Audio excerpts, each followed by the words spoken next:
ಯೋ guys, ಎಲ್ಲರೂ ಹೇಗಿದ್ದೀರಾ? ಎಲ್ಲರೂ ಖಂಡಿತ ಚೆನ್ನಾಗಿರ್ತೀರಾ ಅಂತ ನಾನು ನಂಬ್ತೀನಿ. ತುಂಬಾ ಮೂವಿಯನ್ನ ನೋಡಿದೀರಾ, ಅದ್ರ ಬಗ್ಗೆ ಕೇಳಿದೀರಾ. ಆ ಮೂವಿ ನಿಮಗೆ ಇಷ್ಟ ಆಗಿದ್ರೆ ಖಂಡಿತ ಇವತ್ತು ನಾವು ನೋಡೋ ಮೂವಿ ನಿಮಗೆ ತುಂಬಾನೇ ಇಷ್ಟ ಆಗುತ್ತೆ. ಸೊ ಇವತ್ತು ನಾವು ನೋಡೋ ಮೂವಿ ಯಾವ್ದು ಅಂದ್ರೆ ರೀಸೆಂಟ್ ಆಗಿ ಮಲಯಾಳಂ ಅಲ್ಲಿ ರಿಲೀಸ್ ಆಗಿದ್ದ ಕುಮಾರಿ ಅನ್ನೋ ಮೂವಿಯನ್ನು ಈ ವಿಡಿಯೋದಲ್ಲಿ ನಾವು ನೋಡ್ತಾ ಇದೀವಿ. ನೋಡೋಕೆ ಮುಂಚೆ ಸಬ್ಸ್ಕ್ರೈಬ್ ಮಾಡದಿರೋರು ಸಬ್ಸ್ಕ್ರೈಬ್ ಮಾಡ್ಕೊಳ್ಳಿ, ಮರೆಯದೆ ಬೆಲ್ ಐಕಾನ್ ಪ್ರೆಸ್ ಮಾಡಿ. ನೀವು ಮಾಡುವ ಸಬ್ಸ್ಕ್ರಿಪ್ಷನ್, ಶೇರ್, ಲೈಕ್, ಕಮೆಂಟ್ಸ್ ನಮಗೆ ಮೋಟಿವೇಶನಲ್ ಆಗಿರುತ್ತೆ. ಫಾಲೋ ಮಾಡದಿರೋರು ಫಾಲೋ ಮಾಡ್ಕೊಳ್ಳಿ. ಸರಿ, ಓಕೆ, ಇವಾಗ ಕತೆ ಒಳಗಡೆ ಹೋಗೋಣ.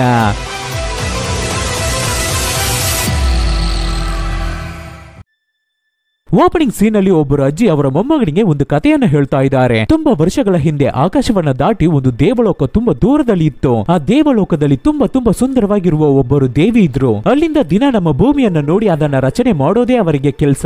ಹಾಗೆ ದಿನ ನೋಡ್ತಾ ಇದ್ದವರಿಗೆ ಸಡನ್ ಆಗಿ ಒಂದು ದಿನ ಖಂಡಿತ ಭೂಮಿಯನ್ನ ಹೋಗಿ ನೋಡ್ಲೇಬೇಕು ಅಂತ ಆಸೆ ಆಗ್ಬಿಡುತ್ತೆ. ಆದ್ರಿಂದ ದೇವರ ಗ್ರೂಪ್ ಅನ್ನ ಅಂದ್ರೆ ದೇವಿಗಳ ಗ್ರೂಪ್ ಅನ್ನ ಕರ್ಕೊಂಡು ಭೂಮಿಗೆ ವಿಸಿಟ್ ಕೊಡ್ತಾರೆ. ಬಂದು ನೋಡ್ಬೇಕಾದ್ರೆ ಈ ಭೂಮಿಯ ಸುಂದರ ನೇಚರ್, ಜನ ಎಲ್ಲವನ್ನೂ ಅವರಿಗೆ ತುಂಬಾನೇ ಇಷ್ಟ ಆಗ್ಬಿಡುತ್ತೆ. ಆದ್ರಿಂದ ದೇವಿಗೆ ನಮ್ಮ ಭೂಮಿಯನ್ನ ಬಿಟ್ಟು ಹೋಗೋಕೆ ಮನ್ಸೇ ಇಲ್ಲ. ಬಟ್ ಆದ್ರೆ ಅವರ ಜೊತೆ ಬಂದಿದ್ದ ಮಿಕ್ಕಿದ ದೇವಿಯರು ಮತ್ತೆ ದೇವಲೋಕಕ್ಕೇನೆ ಹೋಗ್ಬಿಟ್ರು. ಈ ದೇವಿ ಮಾತ್ರ ನಮ್ಮ ಭೂಮಿಯಲ್ಲೇ ಇದ್ಬಿಟ್ರು. ಆಮೇಲೆ ಇಲ್ಲಿ ಒಬ್ಬ ಮನುಷ್ಯನನ್ನ ನೋಡ್ತಾರೆ. ಅವನ ಮೇಲೆ ಪ್ರೀತಿ ಆಗುತ್ತೆ. ಆದ್ರಿಂದ ಅವರಿಗೆ ಮಕ್ಕಳು ಕೂಡ ಆಗುತ್ತೆ. ಬಟ್ ಆದ್ರೆ ಇಲ್ಲೇ ಪ್ರಾಬ್ಲಮ್ ಇರೋದು, ದೇವಿಗೆ ಇಬ್ಬರು ಮಕ್ಕಳು ಹುಟ್ಟಿದ್ದಾರೆ. ಎರಡು ಮಗುವೆ ಮನುಷ್ಯರ ರೀತಿನೂ ಇಲ್ಲ, ದೇವ್ರುಗಳ ತರಾನೂ ಇಲ್ಲ. ಎರಡುವೆ ರಾಕ್ಷಸರ ರೀತಿ ಇದೆ. ಬಟ್ ಆದ್ರೂ ಅವರ ಮಕ್ಕಳಲ್ವಾ, ಆದ್ರಿಂದ ಅವುಗಳನ್ನ ಬೆಳೆಸೋಕೆ ಶುರು ಮಾಡ್ತಾರೆ. ಹಾಗೆ ದಿನಗಳು ಕಳೀತಾ ಕಳೀತಾ ಮಕ್ಕಳು ದೊಡ್ಡವರಾಗಿ ಬೆಳೀತಾರೆ. ಸಡನ್ ಆಗಿ ಶಾಕಿಂಗ್ ಆದ ವಿಷಯವನ್ನ ನೋಡ್ತಾರೆ. ಏನು ಅಂದ್ರೆ ಈ ಎರಡು ಮಕ್ಕಳುವೆ ಎನಿಮೀಸ್ ಗಳ ತರ ಒಬ್ಬರಿಗೊಬ್ಬರು ಹೊಡೆದಾಡ್ಕೊಂಡು ಜಗಳ ಮಾಡ್ಕೋತಾ ಇದ್ದಾರೆ. ಅದು ಮಾತ್ರ ಇಲ್ಲ, ಅವರುಗಳ ಜಗಳದಲ್ಲಿ ಭೂಮಿಯನ್ನೇ ನಾಶ ಮಾಡ್ತಾರೆ. ಇವು ಎಲ್ಲವನ್ನು ನೋಡಿದ ದೇವಿ, ನಾವು ತುಂಬಾನೇ ಇಷ್ಟಪಡ್ತಾ ಇದ್ದ ಇಂತಹ ಭೂಮಿಯಲ್ಲಿ ಇಂತಹ ರಾಕ್ಷಸರು ಇರಲೇಬಾರದು ಅಂತ ಅವರು ಜನ್ಮ ನೀಡಿದ ಒಂದು ಮಗುವನ್ನ ಎತ್ತಿ ಫಾರೆಸ್ಟ್ ಒಳಗಡೆ ತುಂಬಾ ಡೀಪ್ ಆದ ಒಂದು ಜಾಗದಲ್ಲಿ ಕೂಡಕ್ ಇಡ್ತಾರೆ. ಒಬ್ಬನೇ ಎತ್ತಿ ಪಾತಾಳದಲ್ಲಿ ಲಾಕ್ ಮಾಡಿ ಇಡ್ತಾರೆ. ನಂತರ ಈ ಭೂಮಿಯನ್ನ ಬಿಟ್ಟು ದೇವಲೋಕಕ್ಕೆ ಹೋಗ್ಬಿಡ್ತಾ ಇದ್ದಾರೆ ದೇವಿ. ಇವೆಲ್ಲ ನಡೆದು ತುಂಬಾ ವರ್ಷಗಳ ನಂತರ ಭೂಮಿಯಲ್ಲಿರುವ ಜನರಿಗೆ ಆ ರಾಕ್ಷಸರ ಬಗ್ಗೆ ಗೊತ್ತಾಗುತ್ತೆ, ಅವರುಗಳ ಶಕ್ತಿಯ ಬಗ್ಗೆ ಗೊತ್ತಾಗುತ್ತೆ. ಆದ್ರಿಂದ ಆ ರಾಕ್ಷಸರನ್ನ ವರ್ಷಿಪ್ ಮಾಡೋಕೆ ಶುರು ಮಾಡ್ತಾರೆ, ಅವರುಗಳನ್ನ ಬೇಡೋಕೆ ಶುರು ಮಾಡ್ತಾರೆ. ಅಲ್ಲಿಂದಾನೇ ಈ ಭೂಮಿಯ ನಾಶ ಶುರುವಾಯ್ತು ಅಂತ ಹೇಳಿನೇ ಈ ಮೂವಿನೇ ಶುರು ಆಗುತ್ತೆ. ಇವೆಲ್ಲ ನಡೆದು ತುಂಬಾ ವರ್ಷಗಳ ನಂತರ, ನೂರಾರು ವರ್ಷಗಳ ನಂತರ ಇಲ್ಲಿ ಬೆಟ್ಟಗಳ ಮಧ್ಯೆ ದನವನ್ನ ಮೇಯಿಸ್ತಾ ಇರುವ ಒಬ್ಬ ಚಿಕ್ಕ ಹುಡುಗನನ್ನ ತೋರಿಸ್ತಾರೆ. ಇವನ ಹೆಸರು ಚೊಕ್ಕನ್. ಇವನಿಗೆ ಅಂತ ಯಾರುವೇ ಇಲ್ಲ, ಇವನೊಬ್ಬ ಅನಾಥ ಹುಡುಗ. ಈ ಕಾಡಲ್ಲಿ ಬದುಕ್ತಾ ಇರ್ತಾನೆ. ಇವಾಗ ಕಾಡನ್ನ ಬಿಟ್ಟು ಹೊರಗಡೆ ಒಂದು ಊರಿಗೆ ಬರ್ತಾನೆ. ಆ ಊರಲ್ಲಿ ತುಪ್ಪನ್ ಅಂತ ಒಂದು ಫ್ಯಾಮಿಲಿ ಇದೆ. ಆ ಫ್ಯಾಮಿಲಿನೇ ಆ ಊರಲ್ಲಿ ತುಂಬಾ ದೊಡ್ಡ ರಿಚ್ ಫ್ಯಾಮಿಲಿ. ಅದು ಮಾತ್ರ ಇಲ್ಲ, ಅವ್ರುಗಳೇ ದೊಡ್ಡ ಕ್ಯಾಸ್ಟ್ ಓವರ್ ಅಂತ ಹೇಳ್ಕೊತಾ ಇರ್ತಾರೆ. ಅವ್ರುಗಳು ಹೇಳೋದೇ ರೂಲ್ಸ್, ಅವ್ರುಗಳು ಮಾಡೋದೇ ಸರಿ. ಇವಾಗ ಊರ್ ಜನರನ್ನ ಹೆದರ್ಸಿ ಬೆದರ್ಸಿ ಗುಲಾಮರಾಗಿ ಟ್ರೀಟ್ ಮಾಡ್ತಾ ಇದ್ದಾರೆ ಅಲ್ವಾ. ಇವನ ಹೆಸರೇ ತುಪ್ಪನ್ನ. ಆ ಊರಿಗೇನೆ ರಾಜನ್ ರೀತಿ. ಹಾಗೆ ಇರ್ಬೇಕಾದ್ರೆ ಆ ಚೊಕ್ಕನನ್ನು ಚಿಕ್ಕ ಹುಡುಗ ಆ ಗ್ರೂಪ್ ಅನ್ನ ಸ್ವಲ್ಪ ತಳ್ಬಿಟ್ಟು ಮುಂದೆ ಬರ್ತಾನೆ. ಅವನನ್ನ ನೋಡಿದ ತಕ್ಷಣನೇ ತುಪ್ಪನ್ ತುಂಬಾನೇ ಟೆನ್ಷನ್ ಆಗಿ ಆ ಹುಡುಗನನ್ನ ಬಯೋಕೆ ಶುರು ಮಾಡ್ತಾನೆ. ಕಾಡ್ ಜನರೆಲ್ಲ ಊರೊಳಗಡೆ ಬರಬಾರ್ದು ಅಂತ ಎಷ್ಟು ಸಲ ಹೇಳೋದು ಅಂತ ಚಿಕ್ಕ ಹುಡುಗ ಅಂತ ಕೂಡ ನೋಡದೆ ಅವನನ್ನ ಸಿಕ್ಕಾಪಟ್ಟೆ ಬೈದು ಅಲ್ಲಿಂದ ಕಳಿಸ್ಬಿಡ್ತಾ ಇದ್ದಾನೆ ತುಪ್ಪನ್ನ. ಈ ತುಪ್ಪನ್ ಫ್ಯಾಮಿಲಿನೇ ಹೀಗೇನೆ. ಬಟ್ ಆದ್ರೆ ಅವನ ಹೆಂಡತಿ ನಂಗ ಆತರ ಇಲ್ಲ. ನಂಗ ಬೇರೆ ಮನೆ ಹುಡುಗಿ, ತುಂಬಾನೇ ಸ್ವೀಟ್, ತುಂಬಾನೇ ಕ್ಯೂಟ್, ನೋಡೋಕು ಕೂಡ ಚೆನ್ನಾಗಿರ್ತಾರೆ. ತುಂಬಾನೇ ಪ್ರೀತಿಯಿಂದ ಎಲ್ಲರ ಜೊತೆನೂ ಚೆನ್ನಾಗಿರ್ತಾರೆ. ಅವರಿಗೆ ಚೊಕ್ಕನ್ ಅಂದ್ರೆ ತುಂಬಾನೇ ಇಷ್ಟ. ಇವಾಗ ಏನಾಗ್ತಾ ಇದೆ ಅಂದ್ರೆ ಅವರ ಮನೆ ಹಿಂದೆ ಕೆಲವರು ಬಡವರು ಇರ್ತಾರೆ ಅಲ್ವಾ, ಅವರಿಗೆಲ್ಲ ಊಟ ಹಾಕ್ತಾ ಇದ್ದಾರೆ, ಅನ್ನ ಬಡಿಸ್ತಾ ಇದ್ದಾರೆ, ಅಂದ್ರೆ ಅನ್ನದಾನ. ಆ ಜಾಗದಲ್ಲಿ ಚೊಕ್ಕನಿಗೆ ಕೂಡ ಊಟ ಹಾಕ್ತಾ ಇದ್ದಾರೆ. ಚೊಕ್ಕನ್ ಗಾಬರಿಯಾಗಿ ಫಾಸ್ಟ್ ಆಗಿ ಊಟ ಮಾಡ್ತಾ ಇರ್ತಾನೆ. ಅದಕ್ಕೆ ನಂಗ, ಹೇ ನಿಧಾನಕ್ಕೆ ಊಟ ಮಾಡೋ, ತುಂಬಾ ಅನ್ನ ಇದೆ. ಸರಿ ಓಕೆ, ನೀನು ಹೇಗೆ ಆ ಇಲ್ಲಿ ಬೆಟ್ಟದಲ್ಲಿ ಒಬ್ಬನೇ ತಿರ್ಗಾಡ್ತಾ ಇರ್ತೀಯ, ಅಲ್ಲೇ ಯಾವುದೋ ರಾಕ್ಷಸ ಇದೆ ಅಂತಲ್ಲ ಅಂತ ಕೇಳ್ಬೇಕಾದ್ರೆ, ಹೌದು ಇಲ್ಲಿ ಬೆಟ್ಟ ರಾಕ್ಷಸ ಇದೆ, ಅದೇನ್ ಮಾಡುತ್ತೆ, ಅದೇನು ಮಾಡಲ್ವಲ್ಲ ಅಂತ ಚೊಕ್ಕನ್ ಹೇಳ್ಬೇಕಾದ್ರೆ ಅದನ್ನ ಕೇಳಿ ಇವರಿಗೆ ತುಂಬಾನೇ ಶಾಕ್ ಆಗುತ್ತೆ. ಹಾಗಾದ್ರೆ ನೀನು ಆ ರಾಕ್ಷಸನ ನೋಡಿದ್ಯಾ ಅಂತ ನಂಗ ಕೇಳಿದ ತಕ್ಷಣ ಚೊಕ್ಕನ್ ಒಂಥರ ಗಾಬರಿ ಆಗ್ತಾನೆ. ಸಡನ್ ಆಗಿ ಅಲ್ಲಿಂದ ಊಟ ಕೂಡ ಮಾಡದೆ ಎದ್ದು ಹೋಗ್ಬಿಡ್ತಾ ಇದ್ದಾನೆ. ಲೋ ಇರೋ, ಊಟ ಮಾಡಿ ಹೋಗೋ ಅಂತದ್ದು ಏನನ್ನ ನಾನು ಕೇಳ್ಬಿಟ್ಟೆ, ಎದ್ದು ಓಡಿ ಹೋಗ್ತಾ ಇದ್ದಾನಲ್ಲ ಅಂತ ಹಿಂದೆನೆ ಬರ್ಬೇಕಾದ್ರೆ ಚೊಕ್ಕನ್ ತಂದಿರುವ ಹಣ್ಣುಗಳನ್ನ ಅಲ್ಲೇ ಬಿಟ್ಟು ಹೋಗ್ತಾನೆ. ಸೊ ಆ ಮಾವಿನ ಹಣ್ಣನ್ನ ತಗೊಂಡು ಇವರು ಟೇಸ್ಟ್ ಮಾಡಿ ತಿಂತಾರೆ. ಇವರಿಗೆ ಅವೆಲ್ಲ ತುಂಬಾನೇ ಇಷ್ಟ ಆಗುತ್ತೆ. ಈ ಕಡೆ ನಮ್ಮ ಚೊಕ್ಕನನ್ನು ನೋಡಿದ್ರೆ ಯಾರುವೇ ಇಲ್ದೇ ಇರುವ ಹುಡುಗ. ಈ ಊರಿಗೇನೆ ತುಪ್ಪನ್ ಬೇಕಾದ್ರೆ ರಾಜನಾಗಿರ್ಬಹುದು, ಬಟ್ ಆದ್ರೆ ಈ ಕಾಡಿಗೇನೆ ಚೊಕ್ಕನೇ ರಾಜ. ಚೆನ್ನಾಗಿ ಬೆಟ್ಟ ಗುಡ್ಡ ಅಂತ ಕಾಡನ್ನೇ ಸುತ್ತುತ್ತಾನೆ. ಹಾಗೆ ಸುತ್ತುತ್ತಾ ಯಾರಿಗೂ ಗೊತ್ತಿಲ್ಲದೆ ಒಂದು ಜಾಗಕ್ಕೆ ಬರ್ತಾನೆ ಚೊಕ್ಕನ. ಕೆಲವು ಬೆಟ್ಟಗಳನ್ನ ದಾಟಿ ತುಂಬಾನೇ ಡೀಪ್ ಆಗಿರುವ ಫಾರೆಸ್ಟ್ ಒಳಗಡೆ ಬರ್ತಾ ಇದ್ದಾನೆ. ಹಾಗೆ ಬರ್ಬೇಕಾದ್ರೆ ಅವನ ಕೈಯಲ್ಲಿ ಒಂದು ಪಾರ್ಸಲ್ ಅನ್ನ ಕೂಡ ತಗೊಂಡು ಬರ್ತಾ ಇದ್ದಾನೆ. ಆಮೇಲೆ ಒಂದು ರೀತಿಯ ಸದ್ದನ್ನ ಮಾಡ್ತಾ ಇದ್ದಾನೆ ಚೊಕ್ಕನ. ಆ ತರ ಸದ್ದು ಮಾಡಿಬಿಟ್ಟು ಅವನ ಕೈಯಲ್ಲಿರುವ ಪಾರ್ಸಲ್ ಅನ್ನ ಓಪನ್ ಮಾಡಿ ಮಾಡಿ ಇಡ್ತಾ ಇದ್ದಾನೆ. ಏನು ಅಂತ ನೋಡಿದ್ರೆ ಮಾಂಸ ಕಂಡ. ಇವಾಗ ಅದನ್ನ ಇಟ್ಟಿದ್ದ ಸ್ವಲ್ಪ ಹೊತ್ತಲ್ಲೇ ತುಂಬಾ ಕ್ರೂರವಾದ ಒಂದು ಘೋರವಾದ ವಾಯ್ಸ್ ಕೇಳುತ್ತೆ. ಅದು ಮಾತ್ರ ಇಲ್ಲ, ತುಂಬಾ ದೊಡ್ಡದಾಗಿ ಒಂದು ರೂಪ ನಡ್ಕೊಂಡು ಬರೋ ರೀತಿ ಕಾಣ್ತಾ ಇದೆ. ಅದನ್ನ ಚೊಕ್ಕನ್ನು ನೋಡ್ತಾನೆ. ಅದನ್ನ ನೋಡಿ ಶಾಕ್ ಆಗಿ ನಿಲ್ತಾ ಇದ್ದಾನೆ. ಇವಾಗ ರಾಕ್ಷಸನ ಕೈಗಳನ್ನ ತೋರಿಸ್ತಾರೆ. ಇವನು ತಗೊಂಡು ಬಂದು ಕೊಟ್ಟಿದ್ದ ಆ ಮಾಂಸವನ್ನ ತಗೊಂಡು ಅದ್ರ ಬದಲು ಚೊಕ್ಕನಿಗೆ ಡೈಮಂಡ್ಸ್ ಗಳನ್ನ ಕೊಡುತ್ತೆ ಆ ರಾಕ್ಷಸ. ಅದನ್ನ ತಗೊಂಡು ಹ್ಯಾಪಿಯಾಗಿ ಹೊರಗಡೆ ಬರ್ತಾನೆ ಚೊಕ್ಕನ್ನ. ಇದೇನೆ ಆ ಇಲ್ಲಿ ಬೆಟ್ಟ ರಾಕ್ಷಸ. ಆ ದೇವಲೋಕದ ದೇವಿ ಒಬ್ಬನನ್ನ ಕಾಡು ಒಳಗಡೆ ಫಾರೆಸ್ಟ್ ಒಳಗಡೆ ಲಾಕ್ ಮಾಡಿ ಇಟ್ರಲ್ವಾ, ಆ ರಾಕ್ಷಸ ಮಗುನೇ ಇವನು. ಈ ಇಲ್ಲಿ ಬೆಟ್ಟ ರಾಕ್ಷಸನಿಗೂ ಚೊಕ್ಕನಿಗೂ ಏನೋ ಒಂಥರ ಬಾಂಡಿಂಗ್ ಇದೆ. ಆ ರಾಕ್ಷಸನಿಗೆ ಚೊಕ್ಕನ್ ಅಂದ್ರೆ ತುಂಬಾನೇ ಇಷ್ಟ. ಇಲ್ಲಿ ನಂಗ ಯಾವಾಗಿನ ರೀತಿನೋ ಅವರ ಗಂಡನಿಗೆ ಊಟ ಬಡಿಸೋಣ ಅಂತ ಹತ್ರ ಹೋಗ್ಬೇಕಾದ್ರೆ ಸಡನ್ ಆಗಿ ಅವರ ಕೈಯನ್ನು ಹಿಡ್ಕೊಂಡು ಸ್ಮೆಲ್ ಮಾಡಿ ನೋಡ್ತಾ ಇದ್ದಾನೆ ತುಪ್ಪನ್ನ. ಈ ಮಾವಿನ ಹಣ್ಣು ಸ್ಮೆಲ್ ಎಲ್ಲಿಂದ ಬರ್ತಾ ಇದೆ ಅಂತ ಹೆದರ್ಸಿ ಕೇಳ್ತಾ ಇರ್ಬೇಕಾದ್ರೆ ಹಿಂದೆಯಿಂದ ತುಪ್ಪನ್ ಅವರ ಅಮ್ಮ ಚಾಡಿ ಹೇಳ್ತಾ ಇದ್ದಾರೆ, ನಾನು ನೋಡ್ದೆ ಆ ಚೊಕ್ಕನ್ ಹುಡುಗ ತಂದಿದ್ದ ಮಾವಿನ ಹಣ್ಣನ್ನ ಈ ಹುಡುಗಿ ತಿಂದ್ಲು ಅಂತ ಹೇಳಿದ ತಕ್ಷಣ ಇವನಿಗೆ ಬರುತ್ತೆ ನೋಡಿ ಕೋಪ.